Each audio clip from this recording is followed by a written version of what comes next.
Sir, this premium section is reserved for our established business travelers.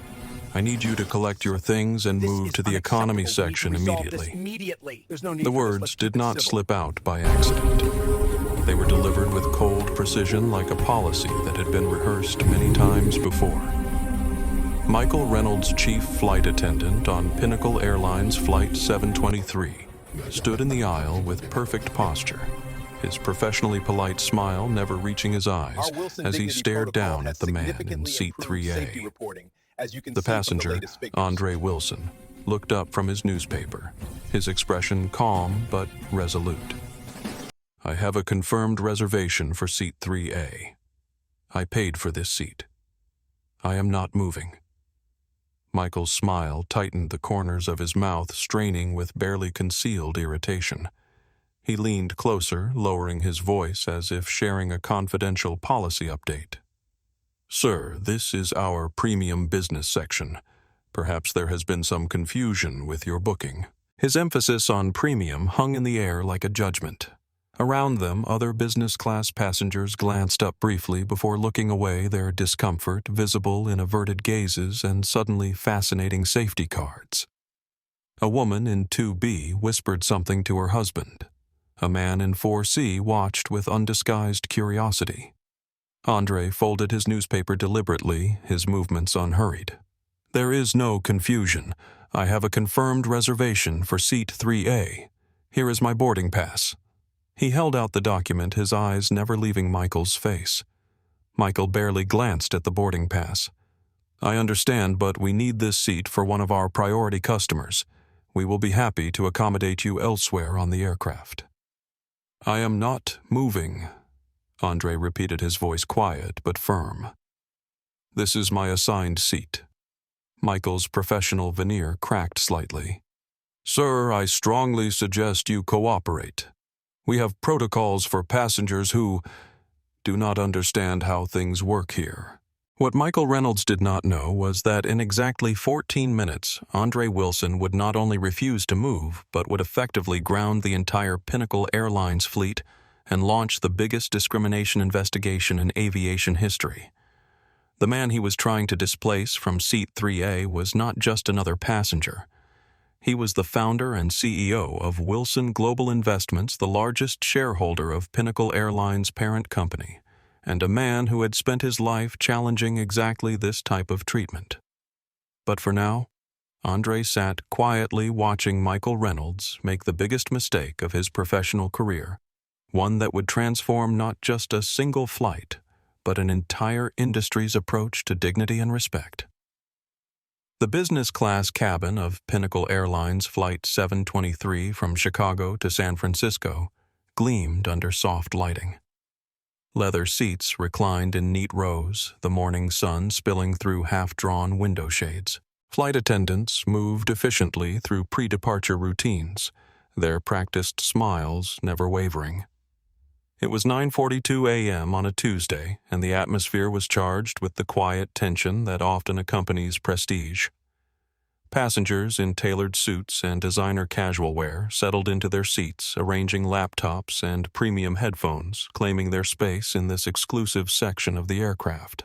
Most barely acknowledged the interaction happening in row 3, though a few watched with uncomfortable fascination, witnesses to a confrontation they sensed was about to escalate. Before we continue this true story of power discrimination and justice in the skies, I want to know, where are you watching from? Drop your city or country in the comments below. And if you believe that dignity is not something that should be negotiable based on appearance or status, hit that subscribe button and give this video a like. Now let us get back to what happened on Pinnacle Air Flight 723, where a moment of discrimination was about to change the entire aviation industry forever. The premium cabin of Pinnacle Airlines Flight 723 was the epitome of business travel luxury. Ambient lighting cast a warm glow over polished surfaces. The air carried the subtle scent of leather and premium coffee. Wide, plush seats were arranged in a spacious 1-to-1 configuration, offering each passenger both comfort and privacy.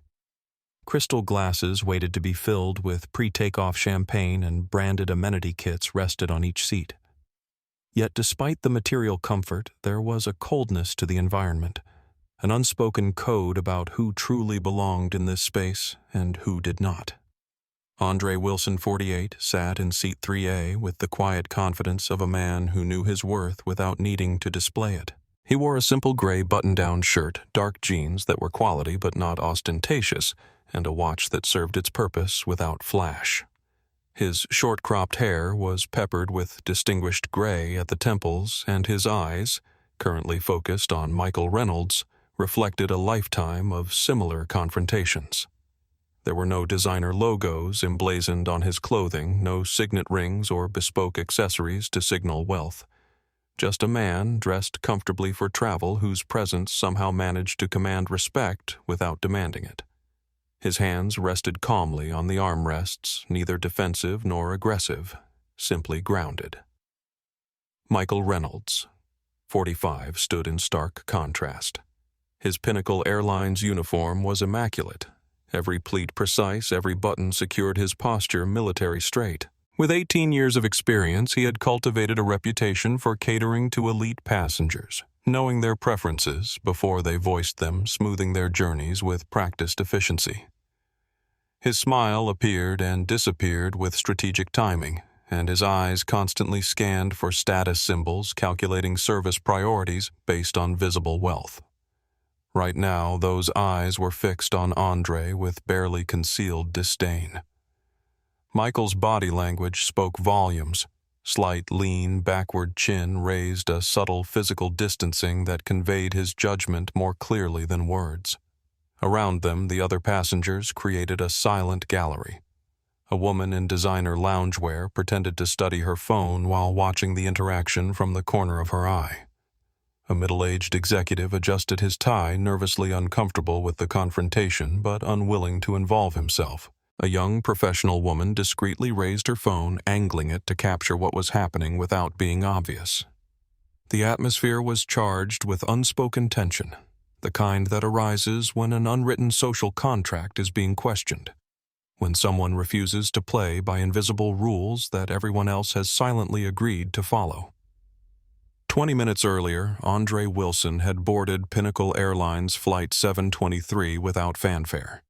He moved through the jetway alongside other premium cabin passengers, his carry-on a simple black leather backpack rather than the branded luggage that surrounded him. At the aircraft door, he was greeted with the standard welcome reserved for business class, a smile that dimmed slightly when the flight attendant's eyes scanned his casual attire. Seat, she asked, the customary welcome aboard, noticeably absent. 3A. André replied, gesturing to the left. She nodded curtly, a subtle frown forming before she turned to the passenger behind him, Mr. Peterson.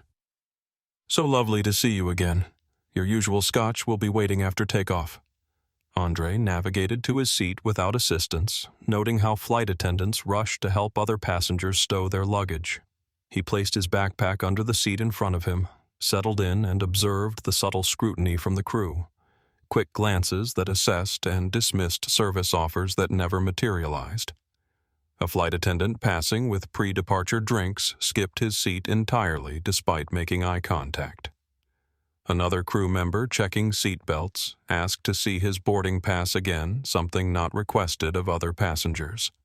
Small distinctions, tiny frictions that most would ignore or attribute to coincidence, but André noticed them all. He had experienced these micro-judgments throughout his life, first as a scholarship student at elite institutions, then as a young professional ascending through finance ranks, and now, ironically, as a billionaire investor whose appearance did not match assumptions about wealth. He had boarded this specific flight with purpose, part of his company's anonymous audit program. Wilson Global Investments owned significant stakes in multiple airlines, and André regularly traveled incognito to experience their service as an ordinary passenger would. Today's flight on Pinnacle had been selected after multiple discrimination complaints had been filed against this route's crew, only to disappear into administrative black holes. As André observed the cabin's dynamics, he noticed Michael Reynolds at the center orchestrating the crew's attention toward passengers with visible status symbols. designer luggage, expensive watches, familiar faces from business magazines. Michael's treatment of those without such markers was perfunctory at best, dismissive at worst. André opened his newspaper and settled in, mentally noting each interaction, each subtle distinction in service. He was not looking for trouble, but neither would he ignore it. His experiences had taught him that dignity was not something you waited to be granted. It was something you claimed through calm persistence. He sensed the confrontation coming before Michael ever approached his seat. He had seen the whispered conversation between Michael and another crew member, the glances in his direction, the preparation for what they clearly viewed as an unpleasant task. When Michael finally approached, André was ready, not eager for conflict, but unwilling to surrender what was rightfully his. "Where is my seat? I specifically requested 3A, as I always do." The voice cut through the cabin's murmur like a foghorn, commanding attention, not through volume, but through sheer entitlement. Richard Grant, 52, stood in the aisle, his 6'2" frame filling the space with practiced dominance. Everything about him announced wealth and status, from his tailored charcoal suit that likely cost more than most people's monthly mortgage to his platinum cufflinks and handmade Italian leather briefcase. His silver hair was perfectly coiffed, and his Patek Philippe watch caught the cabin light as he gestured impatiently. "Mr. Grant, welcome aboard." Michael's entire demeanor transformed his voice, warming with genuine deference. "We are just sorting out a small seating issue. Your usual seat will be available momentarily." Richard surveyed the cabin with the confidence of someone who expected immediate accommodation, his gaze eventually landing on André. His expression shifted from impatience to confusion to barely concealed contempt in the span of seconds. "This is my seat," he stated flatly, addressing André directly for the first time. It was not a question, but a declaration, as if his mere claim superseded any actual assignment. André looked up calmly. "According to my boarding pass, it is mine today." Richard blinked, momentarily thrown by the calm refusal. People did not say no to Richard Grant, CEO of Grant Enterprises, and a man whose annual spend with Pinnacle Airlines would fund a small nation's education budget. "There has clearly been a mistake," Richard said, turning to Michael as if André were simply a temporary inconvenience to be removed. "I have had this seat on every Tuesday morning flight to San Francisco for the past 3 years. It is in my profile." Michael nodded eagerly. "Absolutely, Mr. Grant. We are working to resolve this immediately. By resolve, you mean you expect me to move despite having a confirmed reservation for this exact seat?" André asked, his tone conversational but firm. Richard's jaw tightened. He turned back to André, really looking at him this time, taking in the simple clothing, the lack of visible status markers, the calm confidence that somehow irritated him more than any challenge would have. "Do you have any idea who I am?" The question escaped Richard's lips before he could stop it, the classic refuge of the privileged when confronted with unexpected resistance. "I do not," André replied honestly. "But I do know that I purchased a ticket for this specific seat, and I intend to stay in it." Richard's face flushed. "I have held platinum status with this airline longer than you have probably owned a suit." The words emerged sharp and dismissive, carrying a weight of assumptions about André's background, status, and worth. Several nearby passengers shifted uncomfortably. A young woman in 2B winced visibly at Richard's comment. A business traveler in 4D suddenly became intensely interested in the safety card. "Mr. Grant, please allow me to offer you seat 4A." Michael interjected, desperate to defuse the situation. "It is identical to 3A, and I will personally ensure you receive complimentary premium wine service throughout the flight." "That is not the point." Richard snapped, his voice rising. "My profile clearly states 3A. Always. I should not have to explain this. And my boarding pass clearly shows 3A. André countered, his voice still measured despite the escalating tension.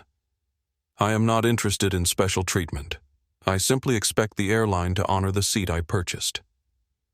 The standoff continued, Richard's presence looming over André's seat like a storm cloud, his briefcase clutched in white-knuckled hands, his breathing audibly strained with the effort of controlling his temper.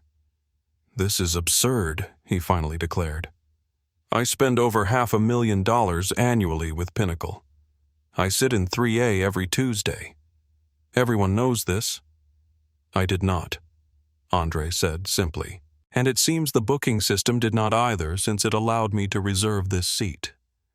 Richard's expression hardened further, his patience visibly evaporating. He leaned down, voice lowered, but intensity increased. "Listen carefully. I do not know who you are or what point you are trying to make, but you are about to learn a very expensive lesson about how the world actually works." André met his gaze without flinching. "I am listening. Please continue explaining how the world works." The challenge in those quiet words was unmistakable, and the cabin fell into tense silence as everyone waited for Richard's next move. "What seems to be the problem here?" The crisp, professional voice belonged to Elena Martinez, 36, Pinnacle Airlines cabin manager for this flight. She approached with the measured calm of someone accustomed to mediating conflicts, her uniform pristine, her expression neutral but authoritative. Michael turned to her with visible relief. "Miss Martinez, we have a seating issue. Mr. Grant's profile specifies seat 3A for his regular Tuesday business flights, but it appears the system assigned it to—" He paused, glancing at André's boarding pass. "Mr. Wilson instead." Elena assessed the situation with a quick sweep of her eyes, taking in Richard's obvious agitation, André's composed stillness, and the attentive audience of nearby passengers. "I see. Mr. Wilson, I apologize for the inconvenience." Her tone was professional, but there was a subtle difference in how she addressed André versus the warmth that entered her voice when she continued. "Mr. Grant, we value your loyalty immensely. I am sure we can find a suitable accommodation." André noted the distinction immediately. "There is no inconvenience on my part. I am sitting in my assigned seat." Elena's smile remained fixed, but her eyes cooled slightly. "I understand, but we do have some flexibility in our seating arrangements to accommodate our most frequent travelers." "Are you saying that some passengers' reservations are less valid than others?" André asked directly. Elena's professional composure flickered momentarily. "Not at all. We simply have protocols for resolving conflicts that prioritize our loyalty program members based on status level and travel frequency." "I see. And where exactly is that policy stated when purchasing tickets?" André's question was pointed, but delivered without aggression. "It is understood as part of our service model," Elena replied, less certain now. Richard interrupted his patience, exhausted. "This is ridiculous. I should not have to stand here arguing about a seat that has practically got my name engraved on it." "Mr. Grant is a Diamond Elite member with over 5 million lifetime miles," Michael added, as if this settled the matter entirely. André nodded thoughtfully. "Impressive. I respect Mr. Grant's loyalty to Pinnacle. However, that does not override the valid reservation I made for this specific seat." Elena leaned closer to Michael, whispering something inaudible, but André caught fragments. "Not worth the scene. Find another solution. PR nightmare if he posts." The whispered conference continued with occasional glances toward André that measured and dismissed him. Their assumptions were written in every look. That he would not understand the complexities of airline status hierarchies, that he would eventually yield to authority, that his protests were merely a delayed capitulation.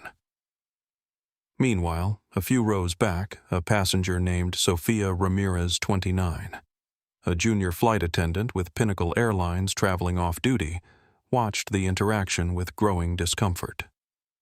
Unlike her colleagues, she recognized the subtle biases playing out in real time, the automatic deference to visible wealth, the dismissal of the less visibly affluent passenger, the unquestioned assumption about who belonged in premium cabins. She caught André's eye briefly, an apologetic look crossing her face. He nodded slightly in acknowledgement, sensing an ally among the crew. As the whispered conference continued, Richard's impatience visibly mounted. "I do not have time for this," he announced. "Either resolve it now, or I will need to speak with someone who can make decisions." Elena straightened immediately. "Of course, Mr. Grant. Mr. Wilson." She turned to André. "We are prepared to offer you compensation for the inconvenience, a voucher for future travel and complimentary premium services in another seat." "Thank you, but I am declining the offer," André replied evenly. "I will remain in my assigned seat." Elena's professional smile tightened. "Sir, we are trying to find a reasonable solution here." "The reasonable solution would be to honor the seat assignments your system issued," André pointed out. "Mr. Grant could be offered the same compensation package to take another available business class seat." Michael actually laughed at this suggestion, a short, incredulous sound that he quickly suppressed. "That is not how this works," he said, forgetting his customer service voice entirely. "Then please explain exactly how it does work." André requested his calm unwavering. "Because from where I am sitting, literally, it appears that some passengers' confirmed reservations are being treated as suggestions rather than contracts." The question hung in the air unanswerable without admitting to the preferential treatment that was the unspoken reality of their service model. Mr. Wilson Elena began again adjusting her approach. "I understand your position, but I would like to offer you something that might make this situation work for everyone." She produced a tablet from her uniform pocket and tapped through several screens. "We can offer you a complimentary upgrade on your next 3 flights with Pinnacle, regardless of fare class. Additionally, we will add 50,000 miles to your loyalty account and provide premium meal service in whichever seat you move to today." She presented this offer with the confidence of someone who believed the problem was simply one of insufficient compensation, that André's principles had a price, and she had just met it. Richard stood nearby, arms crossed, watching the negotiation with thinly veiled impatience. His body language communicated absolute certainty that this would be resolved in his favor momentarily. André considered the offer thoughtfully. "That is generous," he acknowledged. "However, this is not about compensation or upgrades." "Then what is it about?" Michael interjected, his frustration beginning to show. "We are offering you significant value here." André's response was measured. "This is not about a seat. This is about being treated with the same respect as any other paying customer." He gestured subtly around the cabin. "Would you ask any of the other passengers in business class to move because someone else preferred their seat?" Elena hesitated, recognition flickering across her face as she realized the precarious position they were in. "It is a unique situation," she offered weakly. "Is it?" André asked. "Or does it happen regularly to passengers who do not look like they belong here according to someone's subjective judgment?" Richard's patience finally snapped. "For God's sake, just take the miles and move. Some of us have actual business waiting in San Francisco, and some of us have principles that are not negotiable." André replied, his voice still calm despite the provocation. "This seat is not better than any other business class seat. The issue is being told I need to move simply because someone else wants what I have legally purchased." A few passengers were now openly watching the confrontation, some with uncomfortable expressions, others with growing interest. A woman in her 30s had discreetly positioned her phone to record the interaction, sensing that something significant was unfolding. Elena tried again, her voice lowered as if sharing a confidence. "Mr. Wilson, I understand your position, but this is creating a difficult situation for everyone. Mr. Grant is one of our most valued customers, and we have certain obligations to accommodate his preferences.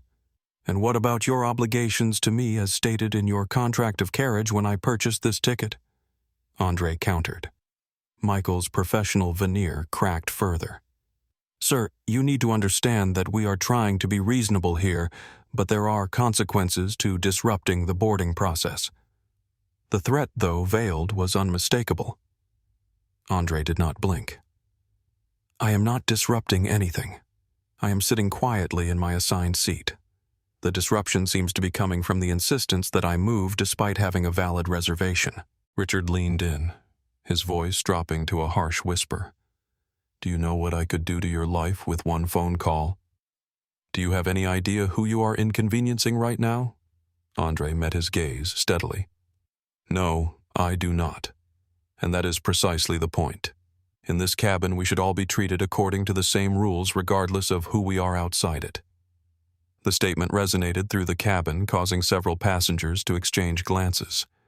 The woman filming subtly adjusted her angle to capture more of the confrontation. Elena recognized the deteriorating situation and made one final attempt. Mr. Wilson, this is your final opportunity to accept our generous offer before we are forced to take more serious measures, such as André asked simply. We have protocols for passengers who refuse to comply with crew instructions, she replied, her tone hardening. André nodded thoughtfully. I see. So sitting in my assigned seat is now classified as non-compliance. The question hung in the air, highlighting the absurdity of their position. This has gone on long enough. Michael stepped back and lifted his crew phone. Security to the jet bridge. We have a situation in business class. His voice was clipped professional, but carried an undercurrent of frustration. Elena looked alarmed. Michael, I am not sure that is. It is necessary, he interrupted firmly. We cannot delay departure for one uncooperative passenger. Richard nodded in satisfaction, checking his watch pointedly. Finally, some action. Throughout the exchange, André remained remarkably composed. He did not raise his voice, did not make abrupt movements, did not display any of the behaviors that might justify security intervention. Instead, he calmly reached for his phone. I would like to document what is happening, he stated, activating the voice recorder app, since it appears I am about to be removed from a flight for sitting in my assigned seat. Michael's eyes narrowed. Recording crew members is against our policy. Actually, André replied, I reviewed your policies before booking. There is no prohibition against recording one's own interactions in a public space such as this cabin. I am not recording your operational procedures or interfering with your duties. His knowledge of their policies clearly caught Michael off guard. As security officers surrounded André, he felt a familiar tightness in his chest. Not fear for himself, but concern for what his yielding would mean for countless others who would face similar treatment without his resources or platform. For a brief moment, he considered the easier path, moving to another seat, avoiding the confrontation, continuing his audit quietly. But the memory of his mother's funeral and the humiliation he had endured flashed before him. No, he thought, not this time. Within minutes, Daniel Hoffman, 40, head of airport security, appeared at the cabin entrance, flanked by two uniformed officers. Tall, broad-shouldered, with the hyper-vigilant eyes of someone trained to assess threats.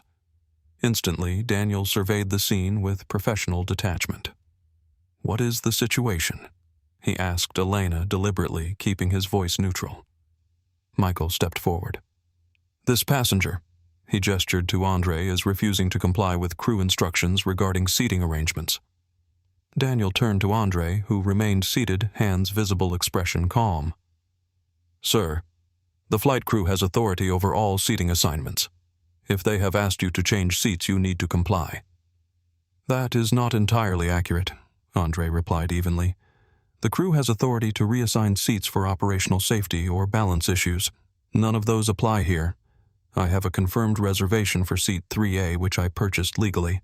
I am being asked to move solely because another passenger wants my seat. Daniel frowned slightly, glancing at Elena for confirmation. It is a bit more complicated, she hedged. Mr. Grant is a Diamond Elite member with specific seating preferences in his profile. "I see," Daniel said slowly. "Sir, while I understand your position, if you refuse to comply with crew instructions, we would need to remove you from the aircraft." André nodded, his expression serious but not confrontational. "I understand. That is your protocol. However, before we proceed, I would like to clarify, am I being removed because I have violated any actual regulation, or because I am refusing to give up my legally purchased seat to another passenger based solely on his status level?" The question was precisely formulated to highlight the troubling implications, and Daniel recognized the problem immediately. He was being asked to enforce not safety protocols or legal regulations, but a preferential treatment system that had no actual basis in law. Richard interjected impatiently. "This is absurd. I have never experienced such poor service. I will be speaking with Robert about this entire debacle." The casual reference to the airline's CEO by first name was clearly intended to remind everyone of his connections. From her seat several rows back, Sofia Ramirez had been watching with increasing discomfort. Finally, she stood and approached the group, her Pinnacle Airlines ID visible on her lanyard. "Excuse me," she said quietly. "I am off-duty crew. Maybe I can help." Michael turned to her with visible irritation. "This does not concern you. Please return to your seat." "Actually," Sophia persisted, "I think there is something important we are overlooking. Our policy manual explicitly states that confirmed seat assignments can only be changed for operational safety or balance requirements." She looked directly at Daniel. "Passenger status preference is not listed as a valid reason for involuntary reassignment." Michael's expression darkened. "Sophia, this is not your flight. Return to your seat now." Daniel held up a hand, considering Sophia's point. "Is that accurate? Because I cannot remove a passenger who is not violating any actual regulation." The atmosphere in the cabin had shifted. Other passengers were now openly watching, and more than one phone was recording the interaction. The sense of public scrutiny was palpable, and with it came the uncomfortable realization that this incident could easily go viral if handled poorly. André, who had remained calm throughout, spoke again. "I have no desire to create a scene or delay this flight.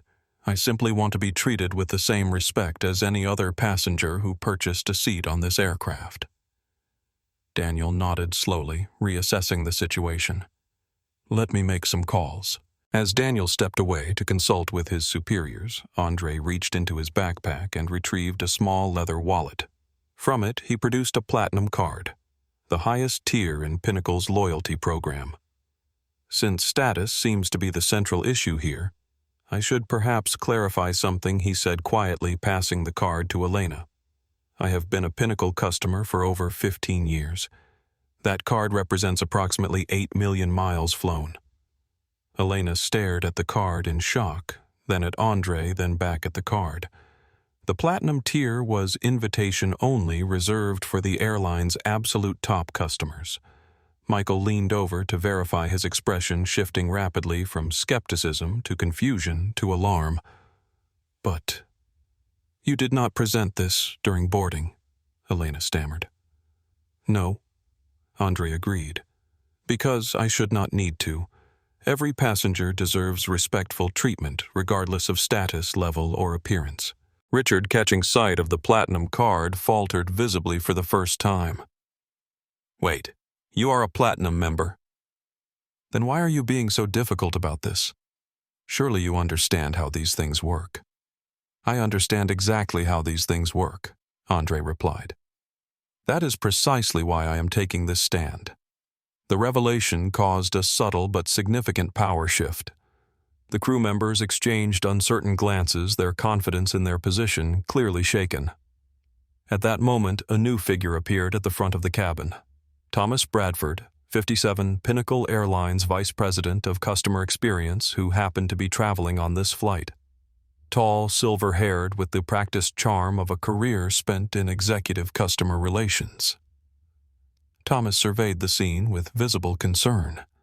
"I was informed we have a situation," he said, approaching the group with a professional smile that did not reach his eyes. "Perhaps I can help resolve it." Elena quickly briefed him in hushed tones, showing him André's platinum card with evident confusion. Thomas turned to André, extending his hand. "Mr. Wilson, I apologize for this inconvenience. I am Thomas Bradford, VP of Customer Experience." André shook his hand but remained seated. "Mr. Bradford, I appreciate your intervention, but I am concerned about what is happening here." Thomas nodded sympathetically. "I understand completely. Let me assure you that Pinnacle values all our customers, especially our Platinum members. We will make this right immediately." "That is my concern exactly," André replied. "The implication that this situation would be handled differently if I were not a Platinum member." Thomas's smile faltered slightly. "Mr. Wilson, while we respect all our customers, we have certain protocols for our most valued partners. And those protocols include displacing other passengers from their assigned seats," André asked. Thomas hesitated, caught between corporate policy and the increasingly public nature of this confrontation. He was acutely aware of the recording phones, the attentive audience, the potential PR disaster unfolding. "It is a complex balance," he offered diplomatically. "We try to accommodate everyone's needs while recognizing different levels of loyalty." "Let me be clear," André said, his voice still calm but carrying unmistakable resolve. "I am not interested in special treatment because of this card. I am interested in equal treatment for every passenger regardless of status or appearance. The fact that your staff was prepared to remove me from my rightful seat until they saw this card is deeply troubling." Thomas shifted uncomfortably, recognizing the dangerous territory they were entering. "Mr. Wilson, perhaps we can discuss your concerns privately after we resolve the immediate seating issue." "The seating issue is resolved," André stated firmly. "I am in my assigned seat where I will remain for this flight." Thomas turned to Richard, who had been watching this exchange with growing realization that he might not win this battle. "Mr. Grant, I sincerely apologize for this situation. If you would allow me, I would like to offer you Seat 1A today, which is actually our premium business position with extra legroom along with complimentary champagne service and a voucher for future travel." Richard, sensing the shifting dynamics and the public attention, reluctantly nodded. "Fine. But this is unacceptable. I have never been treated this way on Pinnacle." The irony of his statement, given what André had just experienced, was not lost on the observing passengers, several of whom exchanged knowing glances. As Thomas escorted Richard toward his new seat, the immediate crisis appeared resolved. But André knew, as did everyone who had witnessed the exchange, that this was not over. It was, in fact, just beginning. As the cabin settled following the confrontation, André remained in Seat 3A, outwardly calm, but inwardly calculating. This was not the first time he had faced such treatment, nor was it an unplanned encounter. The confrontation, while not orchestrated, had been anticipated as a possibility during his anonymous audit of Pinnacle's service culture. Behind his composed expression, André's mind worked methodically, assessing the situation not with anger, but with strategic precision. He observed the crew's interactions with other passengers, noting how service patterns shifted depending on perceived status. He watched Michael avoid eye contact while serving his section, noted how Elena checked on Richard 3 separate times in 10 minutes. The cabin crew's behavior told a story beyond this single incident. It revealed an ingrained culture of bias that permeated their service model, likely invisible to those who benefited from it, but glaringly obvious to those on the receiving end. André discreetly checked his phone, sending a series of coded text messages to his team at Wilson Global Investments Protocol 7 in progress. Documentation active. Standby for timeline. This was not impulsive anger. It was measured response based on careful preparation. André had developed these protocols after decades of similar experiences, not just in air travel, but throughout his journey from a middle-class childhood in Detroit to Harvard Business School to the upper echelons of global finance. He recalled an incident from 15 years earlier when, despite being a successful investment banker, he was removed from first class because the crew could not verify his ticket's authenticity. The humiliation had stayed with him not because he craved luxury, but because the implicit judgment about who belonged represented something deeper about American society. When he founded Wilson Global Investments and began acquiring stakes in major companies, André made a private commitment he would use his position not just for profit, but for transformation. His anonymous travel program became a cornerstone of that mission.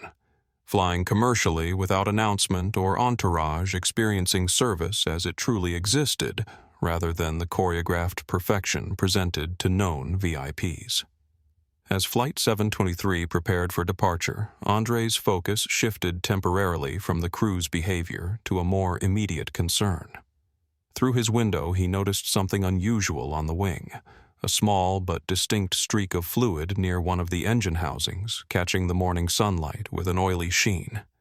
He pressed the call button, which Michael responded to with visible reluctance.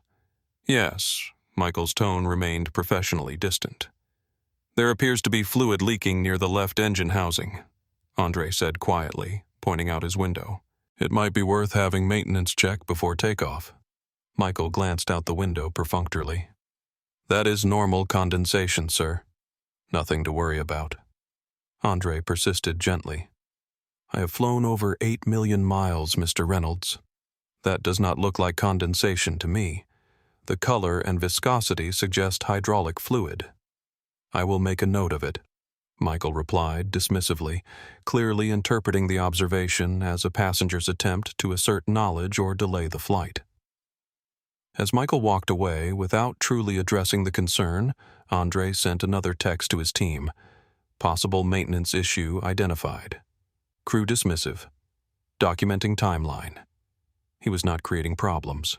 He was identifying them. And the airline's response, or lack thereof, was becoming part of a troubling pattern that extended beyond customer service into potential safety implications. As the boarding process completed and the cabin doors closed, André continued monitoring the fluid streak on the wing. What had started as a small line had now expanded to a more concerning patch, its amber color distinctly different from normal condensation. Once again, he pressed the call button. This time, Elena responded. "How can I help you, Mr. Wilson?" Her tone was professionally cordial, but guarded. "I am still concerned about that fluid leak near the engine," André explained, gesturing toward the window.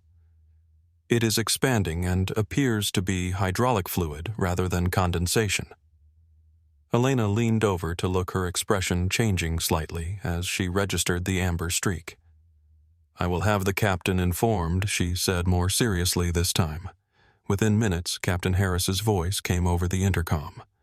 "Ladies and gentlemen, we have been notified of a potential maintenance concern that we need to verify before departure. This is strictly precautionary, but safety is our absolute priority. Our mechanics will perform a brief inspection, which should only take a few minutes. We appreciate your patience." Passengers exchanged glances, some annoyed at the delay, others concerned about the nature of the maintenance concern. Richard, from his new seat in 1A, threw a suspicious glance toward André, clearly assuming this was some form of retaliation for the seating dispute. 20 minutes later, James Parker, 44, a senior mechanic, boarded the aircraft and approached the cockpit. After a brief consultation with the captain, he moved through the cabin toward André's seat. Sir James said quietly, "Could you show me exactly what you noticed?" André pointed out the window to the now significant streak of fluid. "It started as a small line about 40 minutes ago and has been slowly expanding. The color and viscosity suggest hydraulic fluid to me, possibly from the aileron control system based on its location." James's eyebrows rose slightly at the technical assessment. He studied the streak carefully, then nodded. "You are absolutely right. That is hydraulic fluid, and it should not be there. May I ask your background, sir? I spent some time in aerospace engineering before switching to finance." André explained simply. James nodded again, then turned to Elena, who had been hovering nearby. We need to deplane immediately and swap aircraft. This is a Class 2 fluid leak affecting critical control surfaces. Elena's professional composure cracked slightly. Is it serious? Serious enough that this aircraft is not flying today, James replied firmly. If it had gone unnoticed during flight. He did not complete the sentence, but his expression conveyed the gravity of the situation. As James confirmed the hydraulic leak's severity, a chill ran down André's spine that had nothing to do with the cabin temperature. The realization was staggering. His unwillingness to be moved had not just been about dignity. It had potentially saved everyone on board from disaster. The thought of what might have happened had he yielded his seat made his hands tremble slightly, the only visible crack in his composed exterior all day.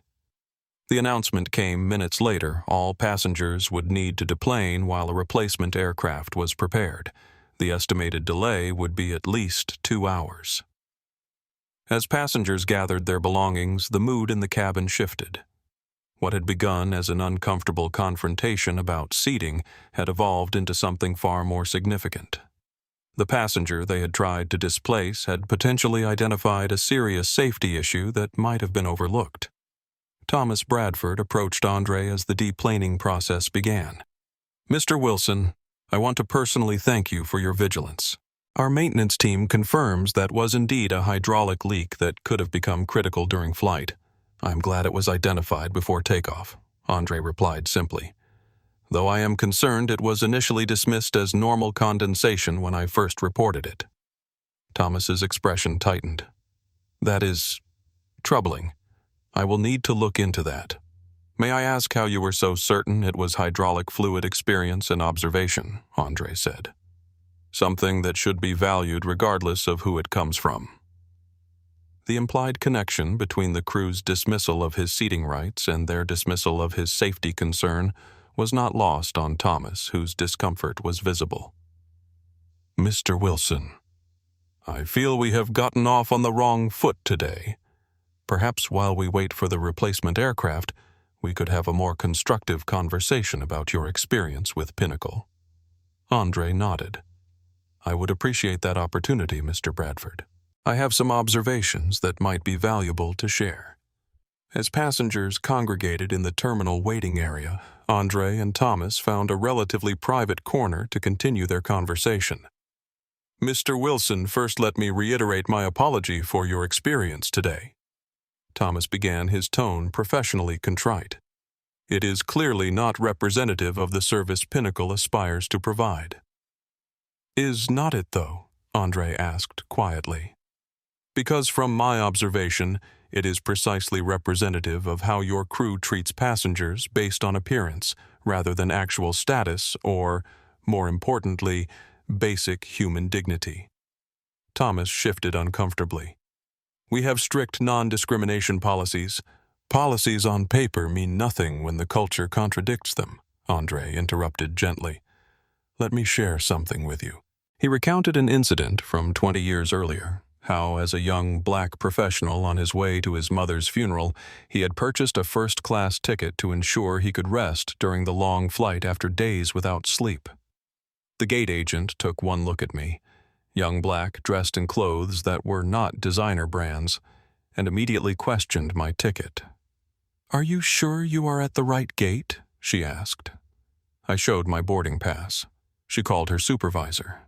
They made me step aside while other passengers boarded, staring at me like I was trying to sneak into a space I had not paid for. Thomas listened, his discomfort visible, but his attention genuine. When they finally let me board, André continued. Someone had already been given my seat. I was moved to the back of the plane between two passengers. I arrived at my mother's funeral exhausted, humiliated, and late. I am truly sorry to hear that happen to you, Thomas said. It was not just that incident, André explained. It is the pattern, the constant small indignities, being followed in first-class lounges, having flight attendants repeatedly check my boarding pass while white passengers walk past unchallenged, being served last or sometimes not at all. Each individual incident seems small enough to dismiss, which is exactly what happens when they are reported. Thomas nodded slowly, recognition dawning in his eyes. I promised myself that day at my mother's funeral that if I ever had the power to change this system, I would, André continued. Not just for me, but for everyone who has been looked at and immediately judged as not belonging. He paused, considering how much to reveal. Mr. Bradford, I do not typically announce this when I travel, but I believe context is important for our discussion. I am André Wilson, founder and CEO of Wilson Global Investments. Thomas's eyes widened as recognition set in. Wilson Global Investments was a $170 billion asset management firm with significant holdings across multiple industries, including Thomas suddenly realized Pinnacle Airlines' parent company. We own approximately 37% of Pinnacle's outstanding shares. André continued calmly, making us your largest single shareholder. Thomas paled visibly. I had no idea. That is intentional, André explained. I travel anonymously through our corporate accountability program. I experience your airline as an ordinary passenger would, not as someone receiving the choreographed VIP treatment that masks the real culture of your organization. Mr. Wilson, I do not know what to say, Thomas stammered. You do not need to say anything right now, André replied. But you do need to listen. What happened today is not an isolated incident. Based on our audit program across multiple flights and routes, it is a pattern that reflects a deeply entrenched cultural problem at Pinnacle. He withdrew a tablet from his backpack and opened a secure folder. These are documented incidents from just the past 6 months, all filed through proper channels, all effectively buried in your customer service system. Thomas reviewed the data with growing alarm. Dozens of incidents where passengers of color or those without visible status markers were treated with dismissiveness, suspicion, or outright hostility.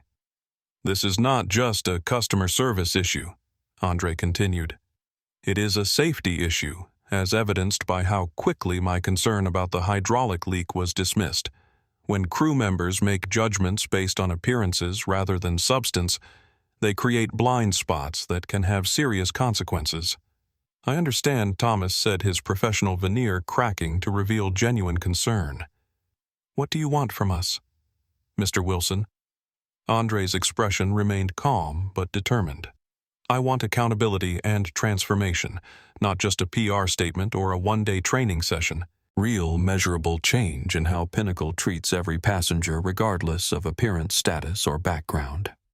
Thomas nodded slowly, the full implications of the situation becoming clear. This was not just about one uncomfortable incident or one disgruntled passenger, even a VIP passenger. This was about a major shareholder who had identified fundamental problems in the company's operations culture and safety protocols. We should continue this conversation with Robert Thomas, said, referring to Pinnacle's CEO. He needs to hear this directly. I agree, André replied, because what happens next will depend entirely on how seriously your leadership takes these issues.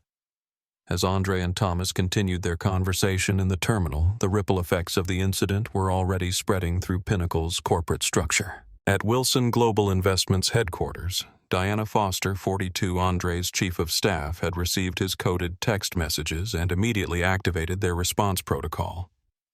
A dedicated team gathered in the crisis management room, multiple screens displaying social media feeds, news alerts, and internal communications channels.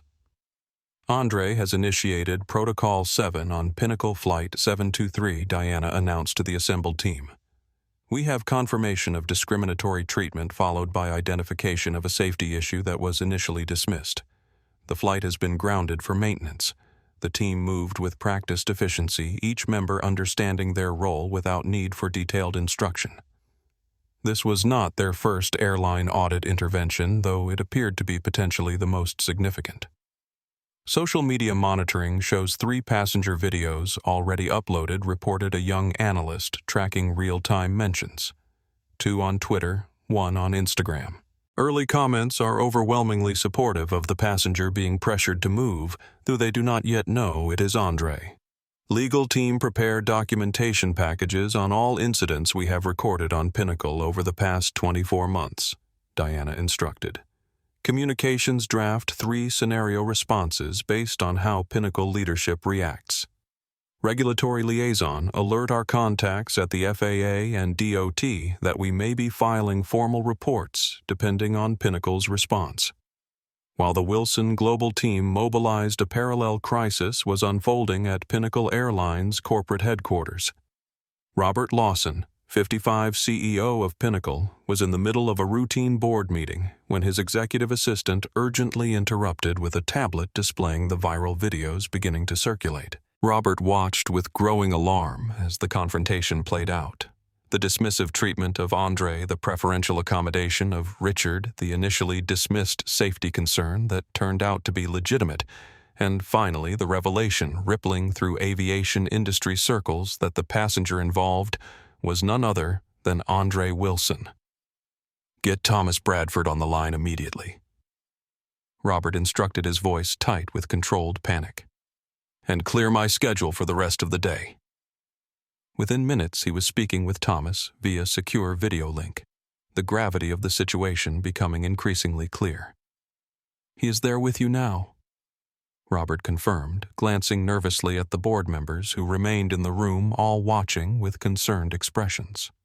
"Yes," Thomas replied.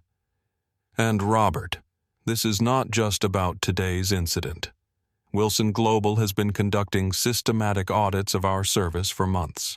They have documented evidence of a pattern of discriminatory treatment and safety protocol violations." "How bad?" Robert asked simply. Thomas's expression conveyed the severity. "Bad enough that as our largest shareholder he could force significant changes in leadership if we do not address it properly." Robert closed his eyes, briefly processing the implications. "Tell him I am flying out personally. I will be there in 3 hours. In the meantime, ground all aircraft in the fleet for immediate safety inspections." "All aircraft?" Thomas echoed, stunned by the scale of the response. "All of them," Robert confirmed grimly. "If one critical safety concern was dismissed due to bias today, there could be others we have missed. We cannot take that chance." As Robert ended the call, he turned to address the silent board members. "Ladies and gentlemen, we have a situation that requires immediate attention. André Wilson of Wilson Global Investments has identified serious cultural and safety issues within our operation. He was subjected to discriminatory treatment on one of our flights today, and when he reported a hydraulic leak, his concern was initially dismissed due to the same biases." The room erupted in concerned murmurs. "I have ordered a fleet-wide grounding for safety inspections," Robert continued, raising his hand to quiet the protests. "Yes, it will be expensive. Yes, it will disrupt operations. But the alternative could be catastrophic, both from a safety perspective and a corporate governance standpoint." He turned to the company's chief communications officer. "Prepare a statement acknowledging the incident, the fleet grounding, and our commitment to addressing both the safety and cultural issues identified. No spin, no corporate jargon, just straightforward accountability." As the Pinnacle corporate machine whirred into crisis response mode, Diana Foster received another message from André: meeting with CEO in 3 hours. Full documentation needed. Prepare for Plan A implementation if response is inadequate. Plan A was the most comprehensive intervention in their corporate accountability playbook, a complete leadership overhaul and cultural transformation program that Wilson Global would require as a condition of maintaining their investment. The stakes could not be higher for both André personally and for the thousands of employees and millions of passengers whose lives would be affected by what happened next. Back at the gate area, the situation was evolving rapidly. As passengers from Flight 723 milled about, waiting for updates, airport security personnel approached André and Thomas, led by a grim-faced Michael Reynolds. "Mr. Bradford," one of the officers began, "we have received a report of a passenger making false claims about aircraft safety to disrupt operations." Thomas looked stunned. "What?" "That is completely inaccurate. The maintenance team confirmed the hydraulic leak was real and serious. Michael stepped forward, his expression a mixture of defiance and desperation. The passenger made these claims only after being involved in a seating dispute. It appears to be retaliatory behavior designed to delay the flight. André observed the situation with remarkable composure, noting how quickly the narrative was being rewritten to cast him as the problem rather than the biased treatment or the actual safety issue. Officer André said calmly, "The maintenance log will confirm that James Parker, your senior mechanic, classified this as a Class 2 fluid leak affecting critical control surfaces. That is an objective fact, not a passenger claim." The security officer hesitated, clearly caught between conflicting accounts. "Sir, we need to take statements from everyone involved. Please come with us to the security office." "Am I being detained?" André asked directly. "Not at this time, but—" "Then I am declining to leave this area," André stated firmly. "I have done nothing wrong, and the maintenance records will confirm that my safety concern was legitimate and potentially life-saving." By this point, several passengers from the flight had gathered around, witnessing this new development. Maria Gonzalez, 34, who had been seated in 4B and witnessed the entire initial confrontation, stepped forward. "Are you seriously trying to remove the man who potentially saved all our lives?" she demanded loudly. I was sitting right behind him. "He was treated horribly by your staff just because he did not look like he belonged in business class. Then he spotted a dangerous leak that your crew dismissed until a mechanic confirmed he was right." Her outburst caught the attention of more passengers who began to gather around. Many had their phones out recording the escalating situation. Michael paled, realizing the public relations disaster was growing exponentially. "This is an internal airline matter," he attempted, but his voice lacked conviction. "No, it is not," came another passenger's voice. "It is a public safety matter, and we all witnessed it." An elderly white man in 5C who had watched the entire confrontation unfold leaned forward. "Young man," he said to André, his voice cracking with emotion, "I have been flying for 50 years, and I have seen this happen too many times. Thank you for standing your ground." From across the aisle, a middle-aged woman nodded in agreement. "My son experiences this kind of thing all the time," she added. "People need to see this." The security officers exchanged uncomfortable glances, clearly recognizing they were being drawn into a situation that was rapidly becoming untenable. Meanwhile, social media was already ablaze with video clips from the initial confrontation. Seat 3A was trending nationally, along with Pinnacle Airlines and how flying while black. News outlets had picked up the story and were contacting passengers for first-hand accounts. Thomas Bradford, recognizing the rapidly deteriorating situation, stepped between André and the security officers. "There has been a misunderstanding. Mr. Wilson is not only a valued customer, but a significant Pinnacle stakeholder who has identified an important safety issue. There will be no further security involvement here." Michael's expression shifted from defiance to confusion to dawning horror as he processed Thomas's words. "Particularly significant Pinnacle stakeholder." "Stakeholder," he repeated weakly. Thomas nodded grimly. "Michael, I suggest you return to the crew area immediately. We will discuss your actions later." As Michael retreated, the security officers also withdrew, leaving André, Thomas, and a crowd of attentive passengers in an impromptu circle at the gate area. André checked his phone, noting the viral spread of the videos and the fleet-wide grounding order that had just been announced. The situation had escalated beyond anything Pinnacle could contain or control. The moment of truth had arrived. André Wilson stood slowly, his movement deliberate and unhurried. The gate area fell silent, as if the air itself was waiting for what would come next. Passengers who had witnessed the earlier confrontation watched intently, many still recording with their phones. "My name is André Wilson," he began, his voice carrying clearly without being raised. "I am the founder and CEO of Wilson Global Investments." A ripple of whispers spread through the crowd as people registered the name, some immediately recognizing one of the wealthiest investment managers in America, others quickly searching on their phones and reacting with widening eyes. Wilson Global Investments owns 37% of Pinnacle Airlines' outstanding shares, making us the largest single shareholder. I sit on your parent company's board of directors. The revelation landed like a thunderclap. Thomas Bradford, despite having learned this information earlier, still looked physically shaken by the public declaration. Nearby, Michael Reynolds had frozen in place, the color draining from his face, as the full implications of his earlier behavior registered. From his position near the customer service desk, Richard Grant straightened abruptly, his expression morphing from irritation at the delay to something approaching panic. He began edging toward the back of the crowd, suddenly eager to distance himself from the situation he had helped create. I boarded this flight as myself, not as a VIP, not as an investor, but as a regular passenger who paid for his seat. André continued, his tone measured and deliberate. And in doing so, I have discovered exactly how Pinnacle treats people when you do not recognize their name or value their appearance.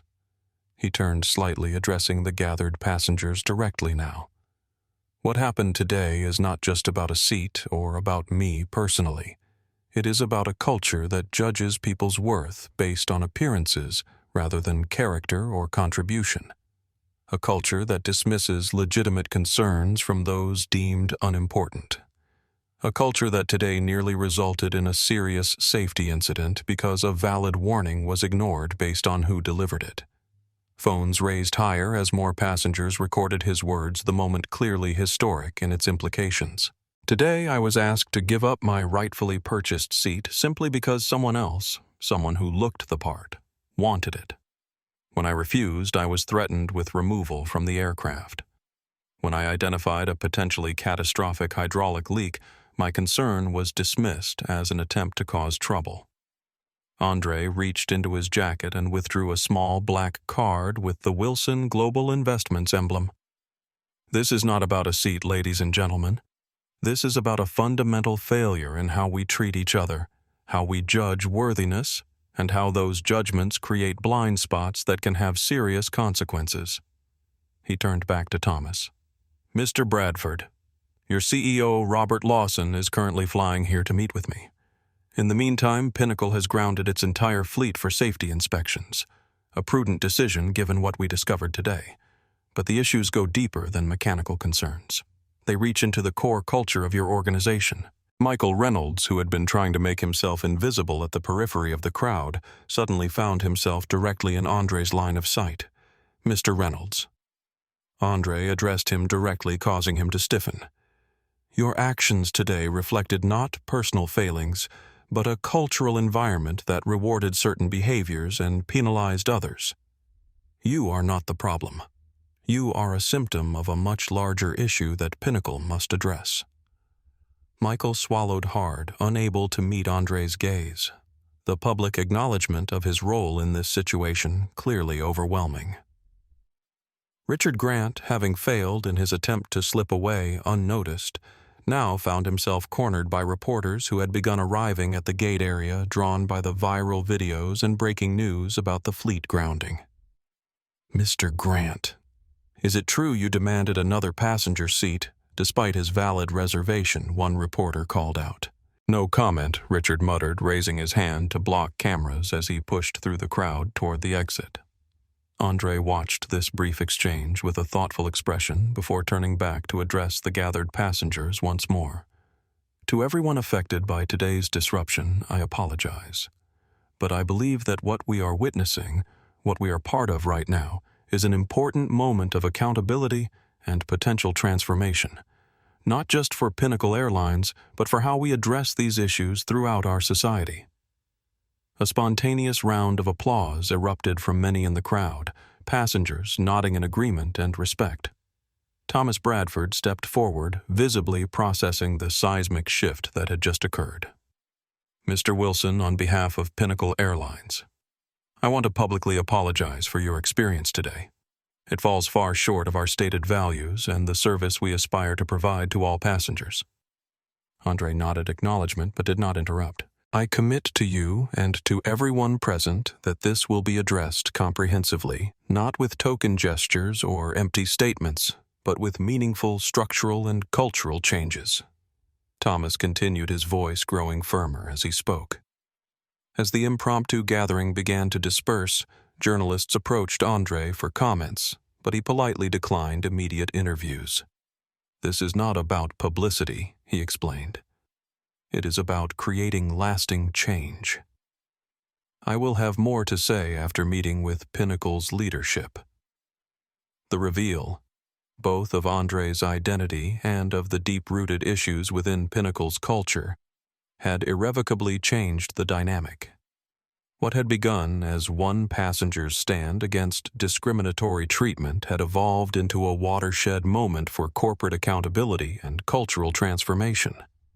While the human drama unfolded in the terminal, a more technical but equally significant situation was developing on the tarmac. James Parker, the senior mechanic who had confirmed André's concerns about the hydraulic leak, emerged from a lengthy inspection of the aircraft, tablet in hand and expression grave. He approached the growing group of airline officials who had gathered near the gate, including Thomas Bradford and several other Pinnacle executives who had rushed to the airport as news of the situation spread. We have completed our initial assessment, James announced, his voice carrying the weight of professional concern. Mr. Wilson's observation was completely accurate. We identified a Class II hydraulic fluid leak from the left aileron control system. He turned his tablet to show them detailed photographs of the leak. Based on the volume and rate of fluid loss, this would have become critical approximately 40 minutes into the flight, potentially resulting in partial loss of control authority at cruise altitude. The implications hung in the air, unspoken but understood by everyone present. This was not a minor maintenance issue. It was a potentially catastrophic situation that had been identified not through standard procedures but by a passenger whose concerns were initially dismissed. How was this missed during pre-flight checks? Thomas asked, breaking the tense silence. James shifted uncomfortably. That is what is most concerning. It appears the leak began during the boarding process, which means it was developing in real time. Our standard exterior walk-around had been completed before it became visible. He paused, then added the crucial point. This is exactly why we train all crew members to take passenger observations seriously regardless of who reports them.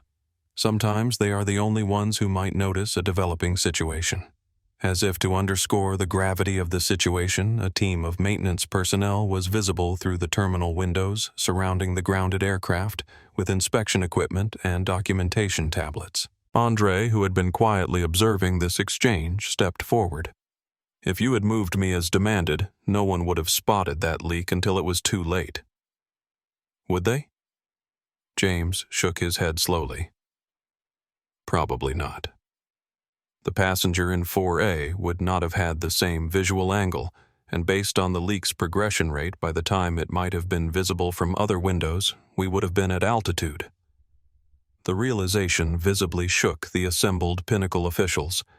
The discrimination incident, serious as it was from a customer service and ethical perspective, had now taken on life-or-death implications. We have initiated fleet-wide inspections focusing specifically on hydraulic systems. James continued. I will be honest. This is not an isolated maintenance concern. We have had 3 similar incidents reported in the past year, all of which were initially classified as passenger misidentification before being confirmed by maintenance teams. Thomas's expression darkened. Were any patterns identified in those cases? Who reported them? How they were handled? James consulted his tablet. I cannot speak to the passenger demographics, but I can tell you that all 3 were initially dismissed by crew before maintenance intervention was finally approved. He hesitated, then added, There is a tendency to take certain passengers' concerns more seriously than others. It is not official policy, but it is there. The parallel to the discrimination André had faced was unmistakable. Biases were not just creating uncomfortable experiences or inequitable treatment. They were creating dangerous blind spots in safety protocols. André observed the realization dawning across the faces of the Pinnacle executives. This is precisely why addressing these issues is not just about customer satisfaction or public relations, he said quietly. It is about removing the filters that prevent you from hearing critical information from all sources. Thomas nodded, visibly processing the full dimensions of what they were confronting. We need to completely rethink our approach, not just to customer service, but to safety reporting and how we filter and prioritize information. As the group continued their discussion, a new figure approached. Robert Lawson, CEO of Pinnacle Airlines, having arrived earlier than expected on a private flight. His expression was grave as he took in the assembled group, the grounded aircraft, and the maintenance team swarming around it. "Mr. Wilson," he said, extending his hand. "I am Robert Lawson. It appears we have significant issues to discuss." André shook his hand firmly. "We do indeed, Mr. Lawson. About much more than just a seat assignment." The scene shifted to Pinnacle Airlines corporate headquarters, where an emergency board meeting had been convened in the wake of the rapidly unfolding crisis. The boardroom, typically a bastion of corporate serenity with its polished mahogany table and skyline views, now hummed with anxious energy. Large displays around the room painted a troubling picture. Viral videos of the confrontation playing on major news networks. Pinnacle's stock price dropping in real time as markets reacted to the fleet-wide grounding and social media metrics showing the explosive growth of hashtags like #Seat3A and #Pinnacle Discrimination. Robert Lawson stood at the head of the table, tie loosened and expression grim as he addressed the assembled board members and executive team via video conference, having just concluded his initial meeting with André Wilson at the airport. "The situation is unprecedented in scope and seriousness," he began without preamble. "What began as a discriminatory incident involving our largest shareholder has escalated into a safety crisis affecting our entire fleet." He gestured to one of the screens where maintenance reports were streaming in. "Preliminary inspections have already identified 2 additional aircraft with hydraulic issues, similar to what Mr. Wilson observed, issues that might have gone unnoticed without this scrutiny." A murmur of concern rippled through the room. "But the more fundamental issue," Robert continued, his voice growing more serious, "is that both the initial discrimination and the dismissed safety concern stem from the same root problem, a corporate culture that judges value based on appearance rather than substance." He clicked to a new slide showing André's documentation. Dozens of recorded incidents across Pinnacle's network where passengers had experienced biased treatment, dismissal of concerns, or outright discrimination. "Wilson Global Investments has been conducting anonymous audits of our service for months," he explained. "They have documented a pattern that none of our internal metrics captured, or perhaps that we chose not to capture. The data is irrefutable, and as our largest shareholder, they have the leverage to demand immediate changes." The chief legal officer leaned forward. "What exactly are they asking for, Robert?" "Nothing less than a complete transformation of our corporate culture and accountability systems," Robert replied, "and I am recommending we embrace it fully." This statement triggered immediate reactions around the table, some nodding in agreement, others looking alarmed at the implications. "Mr. Wilson and his team are on their way here now," Robert continued. "They have prepared a comprehensive reform proposal that they are prepared to implement, with or without our current management team's cooperation." The implied threat was clear: resist the changes, and Wilson Global could use their shareholder position to force a leadership overhaul. The chief financial officer spoke up, always focused on the bottom line. "What is the financial impact of this fleet grounding? We are talking millions in disruption costs, compensation claims, not to mention the stock price decline." Robert's expression hardened. "Jennifer, I want to be absolutely clear. We just discovered multiple aircraft with potentially catastrophic hydraulic issues that our standard procedures missed. The financial impact of addressing that now is nothing compared to what we would face if even one of those aircraft had experienced control failure at altitude." He let that sink in before continuing. Moreover, the discrimination issue is not just morally reprehensible, it is legally actionable and potentially devastating to our brand in the long term. So while I appreciate the financial concerns, they are secondary to the fundamental issues of safety and ethical conduct we are confronting today. The boardroom fell silent as the gravity of the situation settled over the group. At that moment, the boardroom doors opened and an assistant announced the arrival of André Wilson and his team from Wilson Global Investments.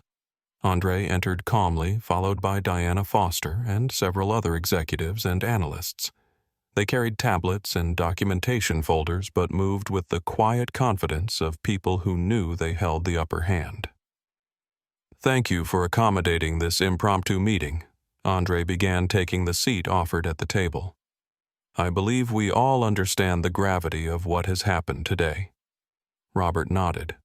"We do.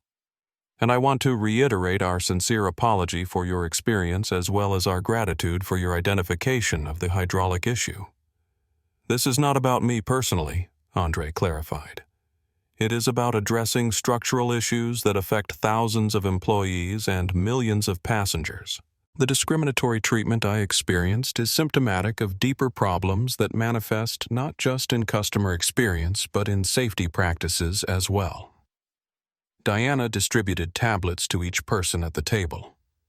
"We have prepared a comprehensive analysis based on 6 months of anonymous audits across Pinnacle's network. The data reveals consistent patterns of discriminatory treatment, particularly toward passengers of color, those dressed casually, and those who do not visibly signal wealth or status. As the board members reviewed the data, their expressions ranged from shock to dismay to defensive skepticism. More concerning, André continued, we have documented multiple instances where safety concerns raised by these same lower priority passengers were dismissed or delayed, exactly as happened today. The correlation is undeniable and deeply troubling. Robert, to his credit, did not attempt to minimize or deflect. What do you propose, Mr. Wilson? André nodded to Diana, who activated a presentation on the main screen titled The Dignity Protocol Structural Reform for Pinnacle Airlines. We are proposing a comprehensive transformation, not a Band-Aid solution, André explained. This is not about sensitivity training or diversity statements. It is about rewiring the fundamental systems and incentives that govern how your employees make decisions. The presentation outlined a sweeping set of changes, new accountability metrics that tracked equal treatment rather than just premium customer satisfaction, anonymous testing protocols to identify and address bias, restructured reporting systems for safety concerns that eliminated hierarchical filtering, and perhaps most significantly, a complete overhaul of the corporate culture that had allowed these issues to flourish. Implementation begins immediately, André stated firmly. Wilson Global will provide oversight and resources, but make no mistake. This transformation must be embraced and led by Pinnacle's own leadership to succeed. He paused, his gaze sweeping the room. Which brings us to the critical question. Are you prepared to lead this change authentically? Or should we be discussing leadership transitions as part of this process? The question hung in the air, its implications clear to everyone present. This was not a negotiation. It was a turning point that would determine the future of Pinnacle Airlines and potentially reshape standards across the entire industry.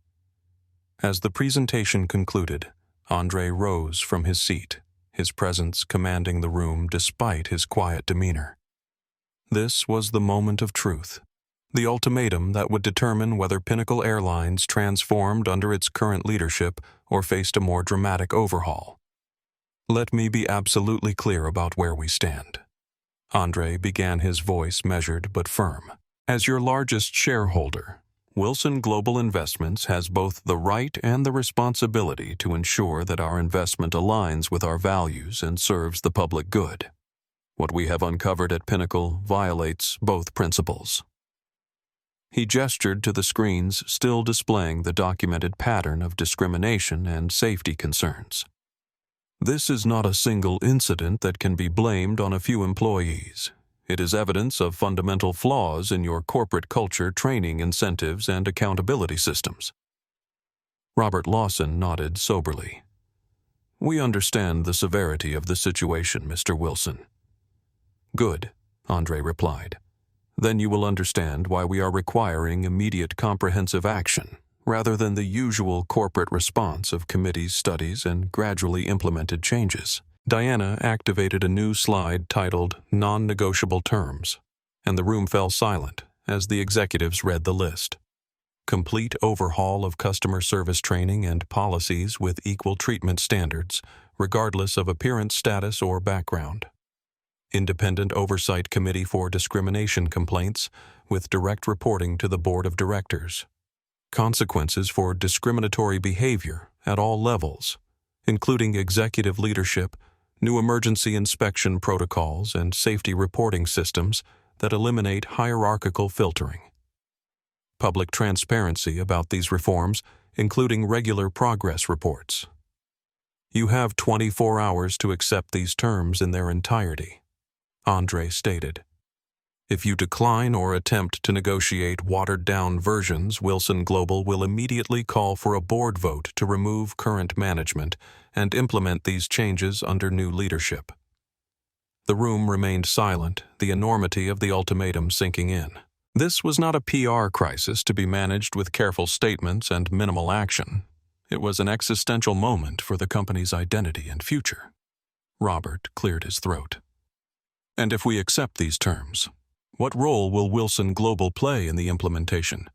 We will provide resources, expertise, and oversight, André explained. But to be successful, this transformation must be owned and led by Pinnacle itself. These changes cannot be imposed from outside. They must become part of your DNA. He paused, then added, This is not punishment, Mr. Lawson. It is an opportunity for Pinnacle to become a leader in an industry that has struggled with these issues for decades. You can set a new standard that others will be forced to follow. Robert exchanged glances with his executive team, a silent communication passing between them. May we have the room to discuss this privately? André nodded. Of course. Diana will remain available to answer any specific questions about the implementation requirements. We will reconvene in 1 hour. As André and most of his team exited, the Pinnacle executives huddled in intense discussion. Their company's future hung in the balance caught between the comfort of familiar patterns and the discomfort of meaningful change. 1 hour later, they had their answer. Robert Lawson stood as André re-entered the boardroom. Mr. Wilson, we have reviewed your terms, consulted with our key stakeholders, and reached a unanimous decision. He paused, his expression resolute. Pinnacle Airlines accepts your terms without modification or reservation. We recognize that this is not just the right business decision, but the right ethical decision. André studied him carefully, looking for any sign of reluctance or insincerity. Finding none, he extended his hand. Then we move forward together. Implementation begins immediately. Robert shook his hand firmly. I give you my personal commitment that these reforms will be implemented fully and transparently. Pinnacle will emerge from this crisis as a better company, one that truly values every passenger equally. Actions will speak louder than words, André replied. But I appreciate the commitment. Now let us discuss next steps. The meeting transitioned into planning mode, with teams assigned to each area of reform. What had begun as a confrontation was evolving into a collaboration, albeit one with clear accountability and non-negotiable standards. Outside the boardroom, news of Pinnacle's fleet-wide grounding and the viral discrimination incident had spread across all major media outlets. The aviation industry watched with bated breath, recognizing that what happened at Pinnacle would likely set new expectations for every airline. The transformation had begun, not with press releases or corporate statements, but with a single passenger who refused to give up his seat and in doing so changed an entire industry's trajectory. Within hours of the agreement between André Wilson and Pinnacle's leadership, The consequences for those directly involved in the discrimination incident began to unfold. Michael Reynolds, the chief flight attendant who had initiated the confrontation, was placed on immediate administrative leave pending a formal review. Security escorted him from the crew area, his company ID and access cards confiscated. As he walked through the terminal, head down and shoulders hunched, he passed dozens of crew members watching in silence. Some sympathetic, others relieved that accountability had finally arrived. Richard Grant faced consequences of his own, though not from Pinnacle directly. Videos of his entitled behavior had gone viral, with his demands and dismissive comments toward André replayed millions of times across social media platforms. By evening, Grant Enterprises' public relations team was in full crisis mode as partners and clients began questioning their association with a company whose CEO exhibited such behavior. Richard issued a hasty statement claiming he had been misunderstood and that he valued diversity, but the damage was done. His company's stock dropped 7% by market close, and 3 major clients suspended their contracts pending review. Thomas Bradford, Pinnacle's VP of Customer Experience, found himself in a precarious position. Having witnessed the discrimination firsthand, yet initially hesitating to intervene decisively, Robert Lawson placed him on administrative leave as well, though with a different trajectory. Thomas Robert explained during a private meeting, "You failed to stop this situation when you should have. But you also recognized the problem and showed willingness to address it once the facts became clear. We are suspending you for 30 days, after which you will have a choice: resign with a standard severance package, or return in a new role, focusing specifically on implementing our equality reforms." Thomas nodded solemnly. "I would like the opportunity to be part of the solution." Among the crew members witnessing these events, Sophia Ramirez, the junior flight attendant who had attempted to support André by citing company policy, found herself unexpectedly summoned to Robert Lawson's temporary office at the airport. Ms. Ramirez Robert began when she arrived, clearly nervous about meeting with the CEO. "I understand you were the only crew member who spoke up about our actual policies regarding seat assignments." "Yes, sir," she confirmed hesitantly. "I just thought it was important to follow our actual rules, not unwritten ones." Robert nodded approvingly. "That is precisely the kind of integrity we need more of at Pinnacle. Mr. Wilson specifically mentioned your intervention, and we would like to offer you a new position." Sophia looked surprised. "What kind of position?" "We are establishing a new customer experience task force to lead our equality reforms, and we want you to head it. You demonstrated the courage to speak up when it was not easy or popular. That is the quality we need leading this transformation." Later, when André asked Sophia why she had risked her position to speak up, her eyes reflected a personal pain. "My brother was removed from a flight last year after someone complained about him," she explained quietly. "He was in his assigned seat, but the crew never even checked his boarding pass.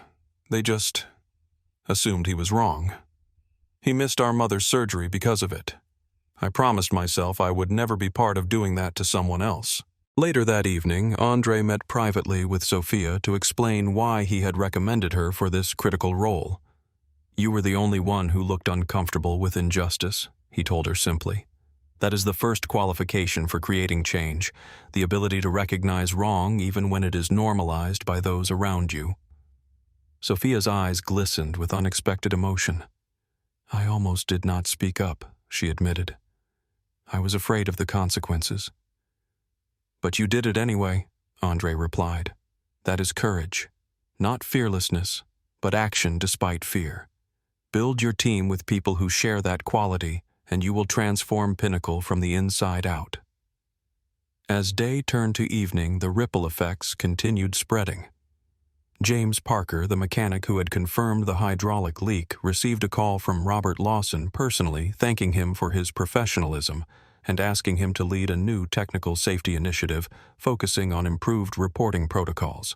Throughout these immediate consequences, André remained largely in the background, allowing Pinnacle's leadership to take visible ownership of the changes.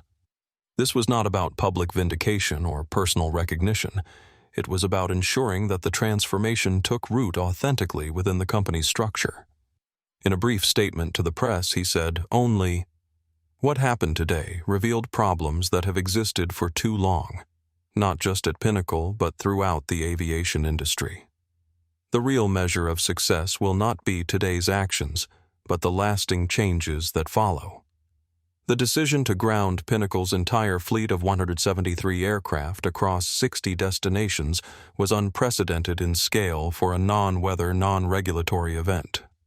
As the announcement rippled across airports nationwide, the initial passenger reactions ranged from frustration and anger to concern about the underlying safety implications. Ladies and gentlemen, we regret to inform you that Pinnacle Airlines has temporarily suspended all flight operations for mandatory safety inspections. Airport announcements echoed throughout terminals. This is a precautionary measure following the identification of potential maintenance concerns. All passengers will be accommodated on partner airlines or provided hotel accommodations as needed. Behind these carefully worded announcements lay a massive logistical operation. Pinnacle's operations center transformed into a crisis management hub, with staff working frantically to reroute passengers, coordinate with partner airlines, and manage the inspection process for each grounded aircraft. Robert Lawson had made a crucial decision in the framing of the grounding absolute transparency about both the safety concerns and the discriminatory incident that had revealed them. "We are not hiding behind vague operational issues," he instructed his communications team. "We tell the truth. We are inspecting every aircraft because a passenger's legitimate safety concern was initially dismissed due to bias and when finally examined proved to be serious. We own this completely." This approach, while potentially damaging in the short term, set the tone for the accountability that would follow. By the second day of inspections, the decision was vindicated in ways no one had anticipated. Maintenance teams discovered 3 additional aircraft with similar hydraulic issues that might have gone undetected without the comprehensive review. One was classified as potentially critical, a sobering reminder of what might have happened if André's observation had been ignored entirely. André visited the maintenance facility where the inspections were being conducted, accompanied by James Parker. As they walked among the grounded aircraft, James explained the technical findings with growing concern. "These issues would not necessarily have been caught by our standard pre-flight checks," he admitted. "They are the kind of developing problems that might only become visible during particular phases of flight preparation or under specific conditions, which is exactly why passenger observations should be taken seriously regardless of who reports them," André noted. James nodded soberly. "The system we have been using prioritizes maintenance checks based partly on who reports issues. Platinum members' concerns get immediate attention, while others might be logged for later follow-up or dismissed as passenger misunderstanding. And that creates dangerous blind spots," André concluded. "Potentially fatal ones," James agreed grimly. This realization became the foundation for the Wilson Dignity Protocol, a comprehensive new approach to both customer service and safety reporting that eliminated bias-based filtering of information. The protocol established clear standards for how all passenger concerns would be documented, evaluated, and addressed with accountability measures that prevented discrimination at every level. Working with civil rights organizations and aviation safety experts, Pinnacle developed a training program unlike anything previously seen in the industry. Rather than superficial diversity training, it focused on concrete practices and measurable outcomes. Anonymous testing programs where individuals of different backgrounds would report identical issues with response times and resolution quality tracked for disparities. Removal of visible status indicators from initial customer service interactions, ensuring that concerns were evaluated on merit rather than perceived passenger value. Direct reporting channels for discrimination or safety concerns that bypassed hierarchical filtering. Accountability metrics built into employee evaluations with consequences for biased treatment. technical validation processes for all reported safety concerns, regardless of source, James Parker was appointed to head the new Maintenance Transparency Initiative, which incorporated these principles into technical operations.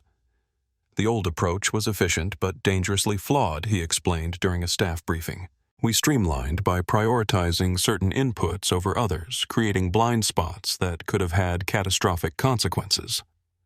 The new protocol takes slightly more resources but eliminates those life-threatening gaps. As the inspections continued and the new protocols took shape, a remarkable shift began occurring among Pinnacle's workforce. Initial resistance gave way to engagement as employees recognized that these changes were not just about avoiding discrimination claims, they were about fundamentally improving safety and service quality for everyone. In a company-wide address, Robert Lawson summarized this emerging understanding. What we are learning is powerful. Dignity is not an upgrade you can purchase. It is the baseline everyone deserves. And when we fail to provide it, we create risks that extend far beyond customer satisfaction. 3 weeks after the incident on Flight 723, Pinnacle Airlines corporate headquarters hummed with unprecedented activity. The 15th floor, previously executive offices, had been transformed into the headquarters for the Dignity Protocol implementation team. A diverse group of employees from across the company working alongside external experts to restructure Pinnacle's operations from the ground up. Sophia Ramirez, now Director of Customer Experience Transformation, led a morning briefing with a confidence that belied her recent promotion from junior flight attendant. "We are entering Phase 2 implementation today," she announced to the assembled team. "The preliminary results from Phase 1 are encouraging but highlight areas needing additional focus." Behind her screens displayed data from the first wave of reforms, anonymous testing results showing how passenger concerns were being handled across different demographic groups, response time analytics and customer feedback metrics sorted by multiple factors. "We are seeing a 78% improvement in equal response times to passenger requests regardless of appearance or status," she noted. "That is significant progress, but we are aiming for 100% parity." The implementation process had been methodical and comprehensive, touching every aspect of Pinnacle's operations. First, the Wilson Dignity Protocol established clear standards for all customer interactions, eliminating the unwritten hierarchies that had previously governed service delivery. Every employee, from gate agents to pilots, underwent intensive training, focusing not on abstract concepts, but on specific behaviors and measurable outcomes. Second, new reporting systems were developed that tracked and analyzed treatment patterns across passenger demographics, identifying potential bias hotspots before they became problematic. Unlike traditional customer satisfaction metrics that focused primarily on premium passengers, these systems weighted all passenger experiences equally. Third, accountability mechanisms were built into every level of the organization, from frontline employees to executive leadership. Performance evaluations now included specific metrics related to equal treatment with consequences for violations that could not be dismissed or buried. Fourth, an anonymous testing program was implemented with individuals of different backgrounds presenting identical scenarios to evaluate response consistency. These results were shared transparently throughout the organization, creating awareness of unconscious biases without targeting specific employees. Throughout this transformation, André Wilson remained involved but deliberately in the background, allowing Pinnacle's own team to take ownership of the changes. His role was advisory rather than directive, providing resources, expertise, and occasional course correction when implementation drifted from core principles. "This has to become Pinnacle's transformation, not Wilson Global's mandate," he explained to Diana during a progress review. "For lasting change, they need to internalize these values, not just comply with external demands. The impact extended beyond customer-facing operations to safety protocols as well."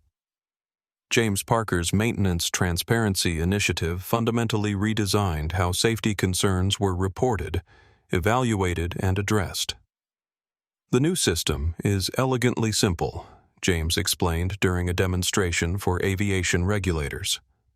Every reported concern, regardless of source, enters the same validation queue. No filtering based on who reported it, no prioritization based on status. Each report is evaluated solely on its technical merits. This approach had already proven its value. During the fleet-wide inspection, 4 additional maintenance issues were discovered that might otherwise have been missed. None immediately critical, but all potentially serious if left unaddressed. Robert Lawson, who had initially feared the financial impact of these sweeping changes, found himself pleasantly surprised by early indicators. While the fleet grounding had indeed been costly in the short term, passenger confidence in Pinnacle's commitment to safety and equality was translating into stronger booking numbers than projected. It turns out that people appreciate knowing an airline values their safety and dignity equally regardless of what seat they are in, he observed during an executive committee meeting. Perhaps most remarkably, the cultural shift within Pinnacle was becoming visible even to outside observers. Crew members reported feeling empowered to prioritize safety and fair treatment over status-based expectations. Gate agents described relief at having clear protocols rather than unwritten rules about who deserved preferential treatment. One flight attendant summarized it during a training session. Before we had the official rules, we were taught, and the real rules we actually followed based on who seemed important. Now there is just one set of rules and they apply to everyone. It is actually easier. 6 weeks after the incident, Pinnacle's entire fleet had returned to full operations, now operating under the new protocols. The transformation was not complete. Cultural change never happens overnight. But the foundation had been firmly established for a fundamentally different approach to aviation service and safety. What began as a single confrontation on Pinnacle Airlines Flight 723 quickly expanded beyond one company's internal reforms to influence the entire aviation industry. The ripple effects were both immediate and far-reaching, touching everything from regulatory approaches to customer expectations. 2 months after the incident, industry leaders gathered in Washington, D.C. for an emergency summit on equality in aviation services, a meeting that would have been unthinkable before André Wilson stand in seat 3A. Representatives from every major U.S. carrier, along with regulatory officials and consumer advocacy groups, convened to discuss the implications of what was now simply called the Pinnacle incident. What happened on that flight has forced a long overdue conversation, acknowledged the FAA administrator in her opening remarks. The connection between discriminatory practices and potential safety implications raises regulatory questions that we must address industry-wide. Behind the scenes, other airlines were scrambling to evaluate their own vulnerabilities. Delta, United American, and smaller carriers launched internal audits of their service protocols and safety reporting systems, suddenly alert to the dangers of bias-based filtering of information. TechCrunch published an article that captured the industry's reaction. Pinnacle's near miss has CEOs trembling. How many other airlines are ignoring safety concerns based on who reports them? The story's potential liability implications sent shockwaves through corporate boardrooms and legal departments across the aviation sector. Meanwhile, Richard Grant faced consequences that extended far beyond the original confrontation. Grant Enterprises lost 3 major clients within weeks of the incident, and shareholders began questioning his leadership after his behavior became public. Eventually, he was forced to step down as CEO, issuing a public apology that acknowledged his actions had been indefensible and contrary to the values our company claims to uphold. His public statement included a remarkable admission. I have spent my career assuming certain privileges were my right, rather than recognizing them as preferential treatment others do not receive. That mindset led me to behavior that was not just unprofessional, but fundamentally wrong. Congressional hearings on discrimination in commercial aviation soon followed, with André Wilson providing testimony about the broader implications of what he had experienced. This is not about one flight or one company, he explained to the House Transportation Committee. It is about recognizing that when we create two-tiered systems based on appearance status or background, we do not just damage human dignity, we create dangerous blind spots that can have life-threatening consequences. His testimony led to proposed legislation requiring airlines to implement bias-free safety reporting systems with clear accountability measures, a bill that quickly gained bipartisan support in a normally divided Congress. Consumer advocacy groups launched campaigns encouraging passengers to document and report discriminatory treatment, creating public databases that ranked airlines on equality metrics. #Remember Seat 3A became shorthand for standing against discrimination in any context, expanding far beyond the aviation industry to become a cultural touchpoint. 4 months after the incident, the transformation had advanced far enough for Pinnacle to go public with a comprehensive case study of their reforms. Rather than hiding the discrimination that had occurred, they openly acknowledged it and detailed the structural changes implemented in response. "We are sharing this not because we are proud of what happened," Robert Lawson explained during the press conference, "but because we believe the lessons we have learned can help create safer, more equitable practices throughout the industry." The case study became required reading in business schools and corporate training programs, analyzed not just for its approach to diversity issues, but for its demonstration of how overlooked biases create organizational blind spots with potentially catastrophic consequences. By the 6-month mark, 5 other major airlines had implemented their own versions of the Wilson Dignity Protocol, recognizing that consumer expectations had fundamentally shifted. Equality in treatment was no longer seen as a nice-to-have customer service goal, but as a fundamental safety and operational requirement. The FAA revised its guidance on safety reporting systems, explicitly addressing the need for bias-free evaluation of all safety concerns regardless of source. The new standards incorporated many elements directly from Pinnacle's reformed protocols.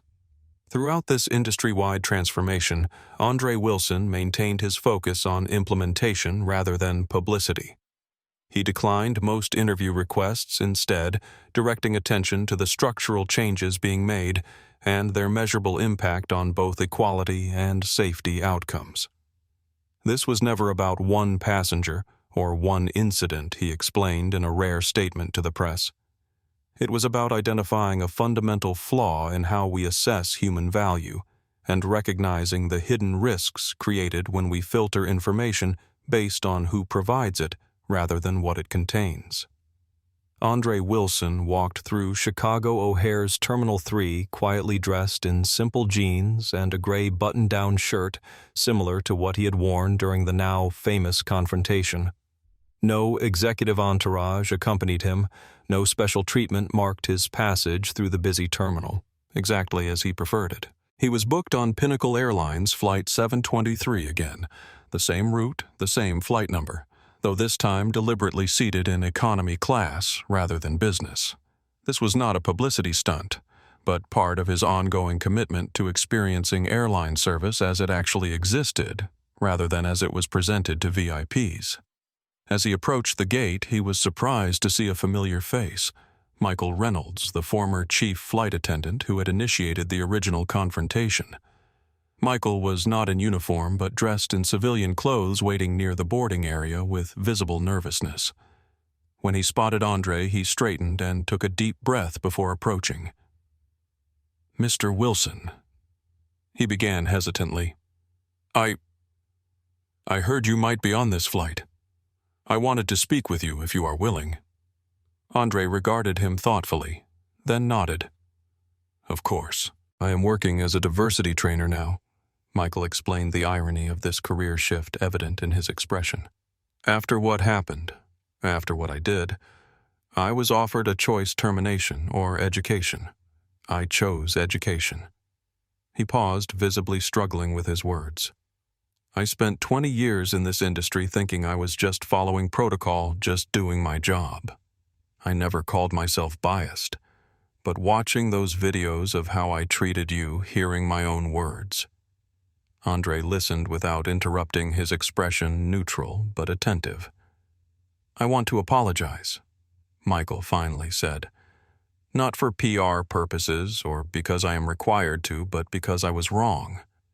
The system was wrong, yes, but I was the one who enforced it. I was the one who looked at you and made assumptions based on nothing but appearance. I appreciate your apology, André replied after a moment. But this was never about individual blame. It was about recognizing and changing patterns that existed throughout the organization. That is what I am trying to help with now, Michael explained. I share my experience, what I did wrong, how I rationalized it, what it took to make me see it. It seems to resonate because I am not an outside consultant telling them about bias in the abstract. I am someone who lived it and enforced it for years without recognizing what I was doing. André nodded thoughtfully. That is valuable. Change does not come from pretending these biases do not exist. It comes from honest acknowledgement and structural reform. As boarding began, André was recognized by several passengers and crew members. Some smiled in acknowledgement, others approached to express quiet thanks, a few even asked for photos or handshakes. He responded to each with the same humble grace, neither seeking nor avoiding the attention his actions had generated. When he reached his economy seat, he found himself next to Maria Gonzalez, the passenger who had spoken up in his defense during the attempted removal at the gate. She greeted him with surprise and warmth. "I did not expect to see you in economy," she admitted, "especially not on this route again." André smiled. "I fly as I always have, sometimes in business if the schedule requires it, often in economy. The point was never about which cabin deserved better treatment, but that every passenger deserves equal respect, regardless of where they are seated or how they are dressed."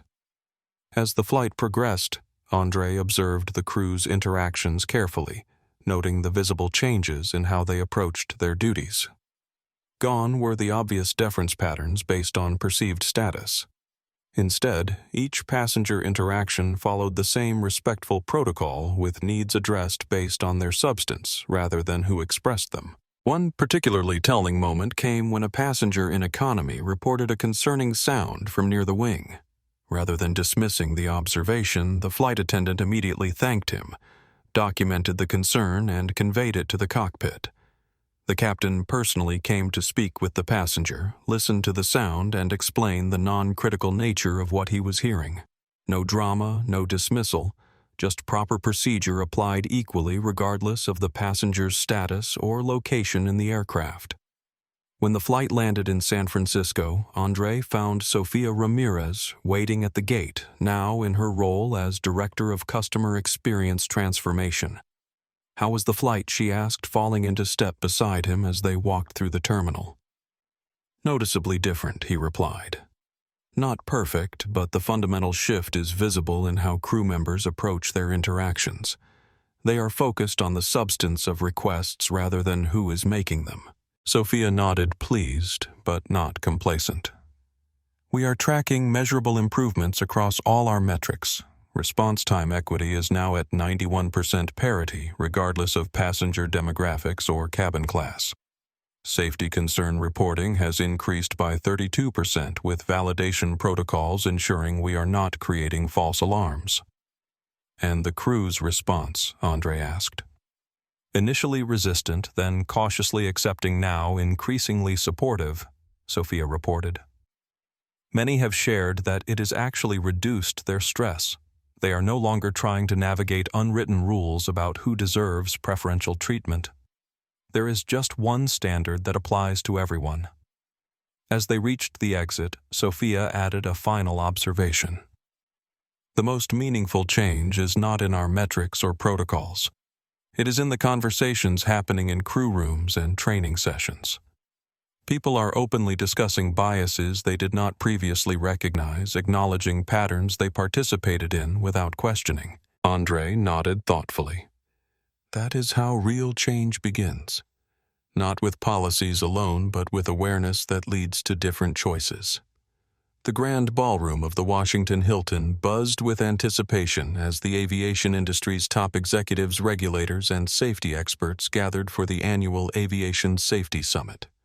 this year's agenda was dominated by a topic that would have seemed out of place in previous years: the safety implications of bias lessons from the Seat 3A incident.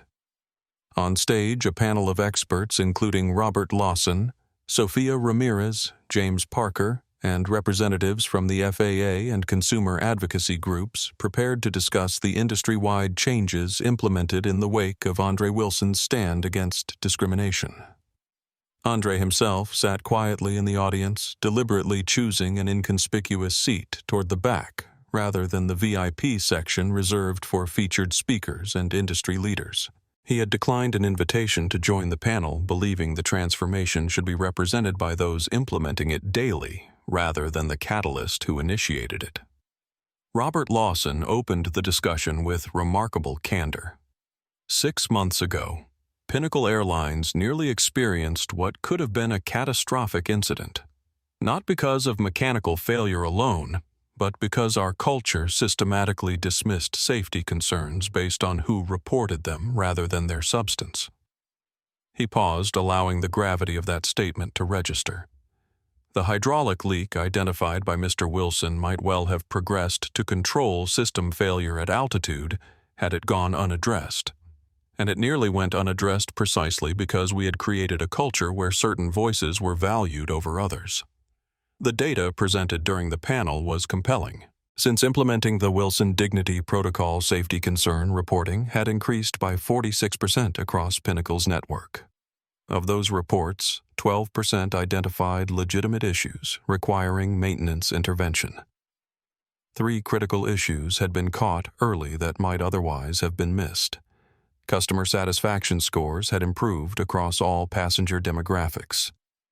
Employee retention had increased, with many citing the more equitable culture as a key factor. James Parker shared the technical aspects of the reformed safety reporting system. We have eliminated all filtering based on who reports concerns. Every observation enters the same validation queue, evaluated solely on technical merit. This has closed dangerous gaps in our safety net. Sophia described the cultural transformation within Pinnacle. We have moved from a 2-tiered service model based on status to a single standard of dignity applied equally to all passengers. The result is not lower service quality for premium customers, but more consistent quality for everyone. From his seat in the audience, André observed not just the panel but the reactions of industry leaders around him. Some nodded in recognition. Others took notes with focused attention. A few shifted uncomfortably as the implications for their own operations became clear. During the Q&A session, an unexpected participant approached the microphone. Richard Grant, the passenger who had demanded André's seat during the original confrontation. His public fall from grace had been well documented, but his presence at this aviation safety conference was surprising. "I am not here as a CEO anymore." Richard began, his voice lacking its former arrogance. "I am here as someone who was part of the problem. My behavior that day was not an anomaly. It was the culmination of years of expecting and receiving preferential treatment based on nothing but status." The room fell silent, attendees leaning forward to hear this unprecedented public acknowledgement. "What I have come to understand," Richard continued, "is that my sense of entitlement was not just rude or unpleasant, it was potentially dangerous. By demanding that airline staff prioritize my preferences over proper procedures, I was contributing to a culture where actual safety concerns could be dismissed based on who raised them." His gaze found André in the audience. "I have spent my career focused on efficiency and results, often at the expense of equity and safety. I am now working with several airlines to help them identify similar blind spots in their operations. Not because I am an expert on equality, but because I am unfortunately an expert on the entitled mindset that creates these dangerous gaps." This public redemption was not part of any planned narrative, but it highlighted how deeply the Pinnacle incident had penetrated the industry's consciousness. The conversation had evolved beyond customer service quality to recognize the critical safety implications of bias-based filtering of information. After the conference concluded, André found himself approached by numerous industry leaders, seeking his insights on implementing similar reforms in their operations. He directed them instead to Sophia James and the implementation team who had turned principles into practical reality. "The concepts are not complicated," he explained to one particularly persistent CEO. "Equal dignity for all passengers, equal evaluation of all safety concerns regardless of source, accountability for biased treatment at every level of the organization. The challenge is not understanding what needs to change, it is committing to actually changing it." As he prepared to leave, André was stopped by a young black pilot in a regional airline uniform. "Sir," she said, extending her hand, "I just wanted to thank you. I have been in this industry for 8 years, and for the first time, I am seeing meaningful changes in how we approach both passenger treatment and safety protocols." "The changes are not my doing," André replied. "They are happening because people like you are implementing them daily, often without recognition." She smiled. "Maybe, but it took someone refusing to move from seat 3A to make the rest of us realize we could stand our ground too." 1 year to the day after the incident on Pinnacle Flight 723, a different kind of gathering took place at the Museum of Flight in Seattle. Unlike the industry conferences and regulatory hearings of the previous months, this event celebrated the establishment of the Dignity in Aviation Foundation, a nonprofit organization dedicated to promoting equality, safety, and accountability across the transportation sector. The Foundation's mission extended beyond addressing discrimination to focus on the critical intersection between equal treatment and operational safety. Its founding principle, displayed prominently at the entrance to the event, captured this connection. When we filter information based on who provides it, rather than what it contains, we create blind spots that can have devastating consequences. André Wilson, who had provided the initial funding for the foundation but deliberately positioned himself as a board member rather than its public face, watched with quiet satisfaction as the organization took its first public steps under the leadership of a diverse team of aviation professionals, safety experts, and civil rights advocates.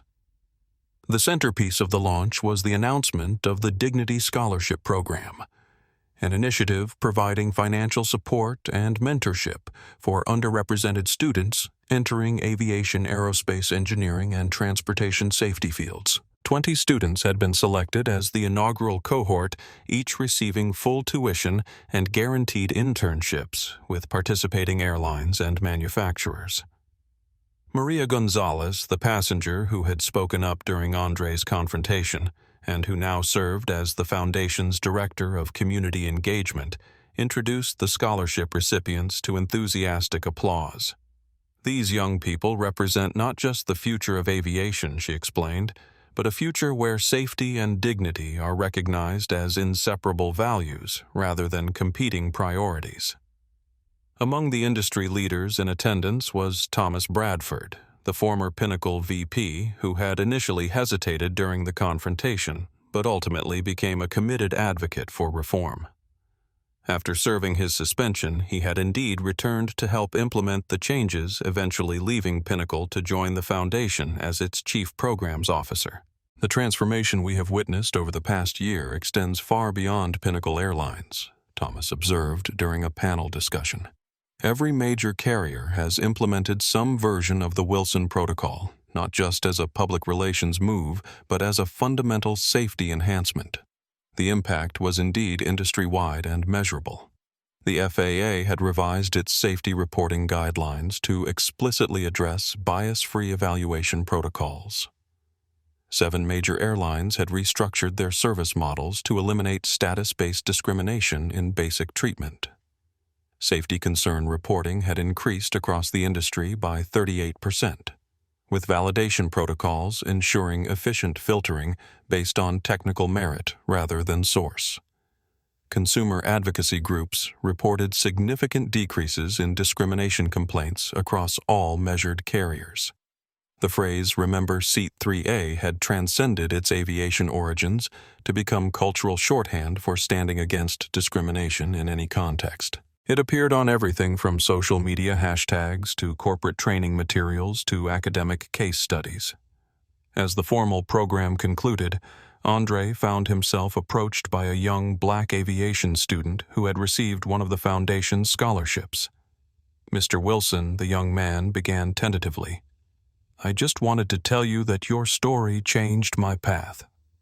I was considering leaving my aviation program after some discouraging experiences.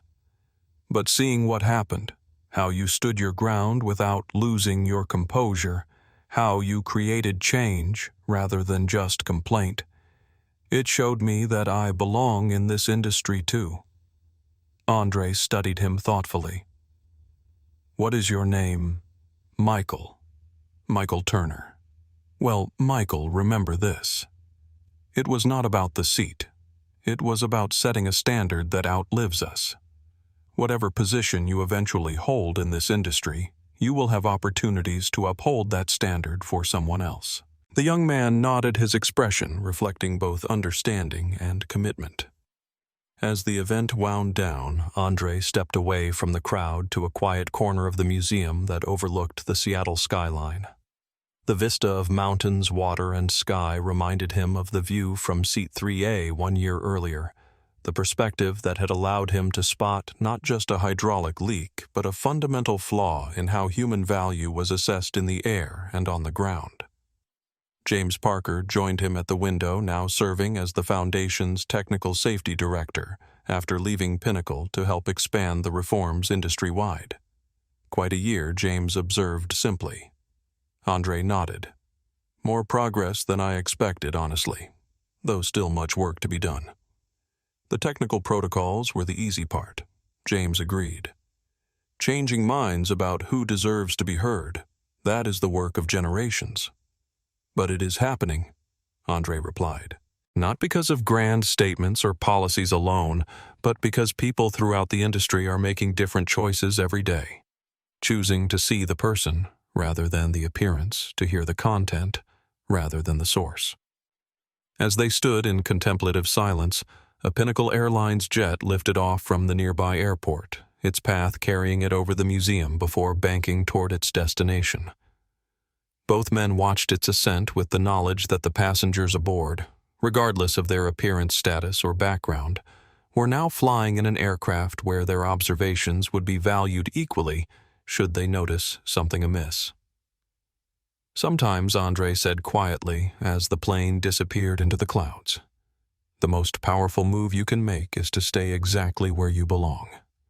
André Wilson boarded Pinnacle Airlines Flight 209 from Seattle to Boston on a crisp autumn morning 2 years after the incident that had transformed the aviation industry. As always, he traveled without announcement or entourage, dressed in simple business casual attire that offered no obvious indicators of his wealth or position.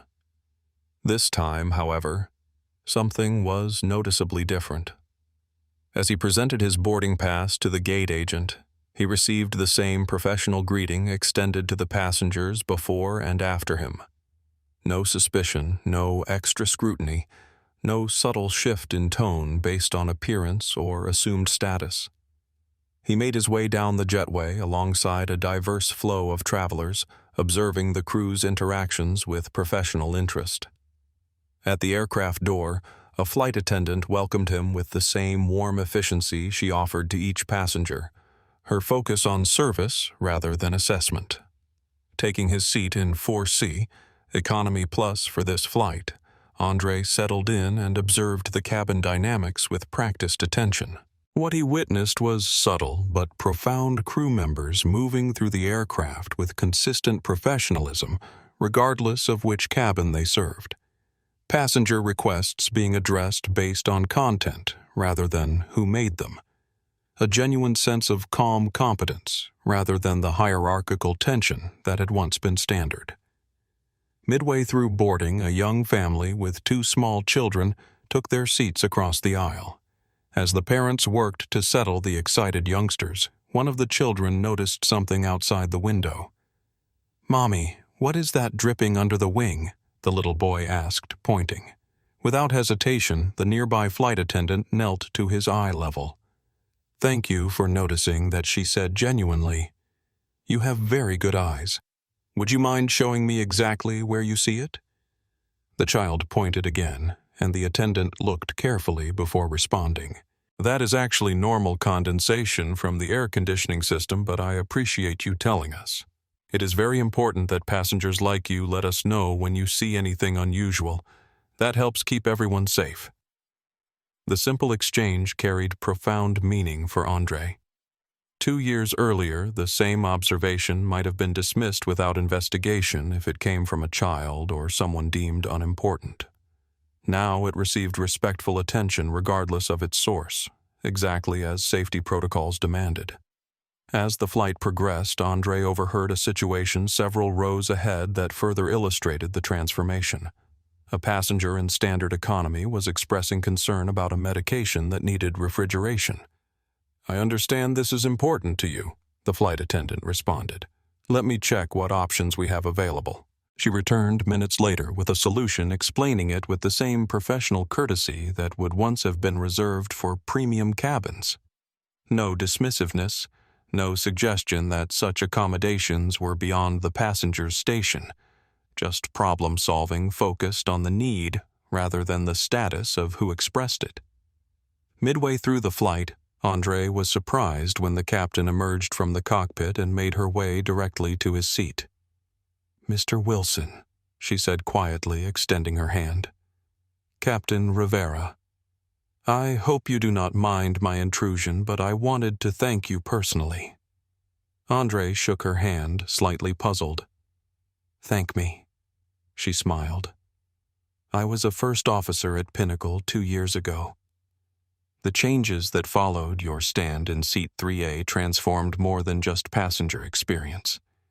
They revolutionized our safety culture, our reporting systems, everything about how we operate." Her expression grew more serious. 3 months ago, a catering staff member, someone who would have been ignored in the old system, reported an unusual odor near the avionics bay on one of our aircraft. Because of our new protocols, that report received immediate technical validation rather than being dismissed based on who made it. "What was found?" André asked. "An electrical short that could have become catastrophic during flight," she replied simply. That catering staff member received the same recognition a senior pilot would have for identifying a critical safety issue. "That is your legacy, Mr. Wilson." After thanking him again, she returned to the cockpit, leaving André to reflect on the ripple effects of that single moment of refusing to move from Seat 3A. The transformation was not perfect or complete. Nothing involving human behavior ever could be, but the fundamental shift was undeniable. As the flight began its descent into Boston, André gazed out the window at the landscape below, considering how systems changed when people refused to accept injustice. Not through grand gestures or passionate speeches, but through quiet, principled stands at pivotal moments. The flight attendant's voice came over the intercom, thanking passengers for choosing Pinnacle and reminding them to remain seated until the aircraft reached the gate. And as always, she concluded, "We appreciate your attention to safety. If you notice anything of concern during our arrival, please alert any crew member immediately. Your observations help ensure everyone's well-being." It was a small addition to the standard announcement, but it represented a fundamental shift in perspective, an acknowledgement that safety depended on valuing input from everyone, not just those deemed important by arbitrary standards. As André deplaned among the flow of diverse passengers, all treated with the same professional courtesy, he reflected on how a moment of refusing to move had created momentum for lasting change. The phrase "remember Seat 3A" had entered the cultural lexicon not as a reference to privilege, but as a reminder that dignity was not negotiable, and that sometimes the most powerful action was simply staying where you belonged. If you have ever been made to feel that you did not belong somewhere you had every right to be, this story was for you. And if you have never experienced that feeling, remember that each of us has opportunities every day to either reinforce or dismantle the barriers others face. What seat are you refusing to give up in your own life? What standard are you setting that might outlive you? Drop your thoughts in the comments below, and if this story resonated with you, please hit that subscribe button and share this video with someone who needs to hear it. When we stand firm with dignity rather than anger, with principles rather than ego, we create ripples that extend far beyond our individual experience. Ripples that can transform not just a flight, but an entire industry's understanding of who deserves to be heard. Like this video if you believe in equal treatment for all, and subscribe to our channel for more stories of courage that change the world.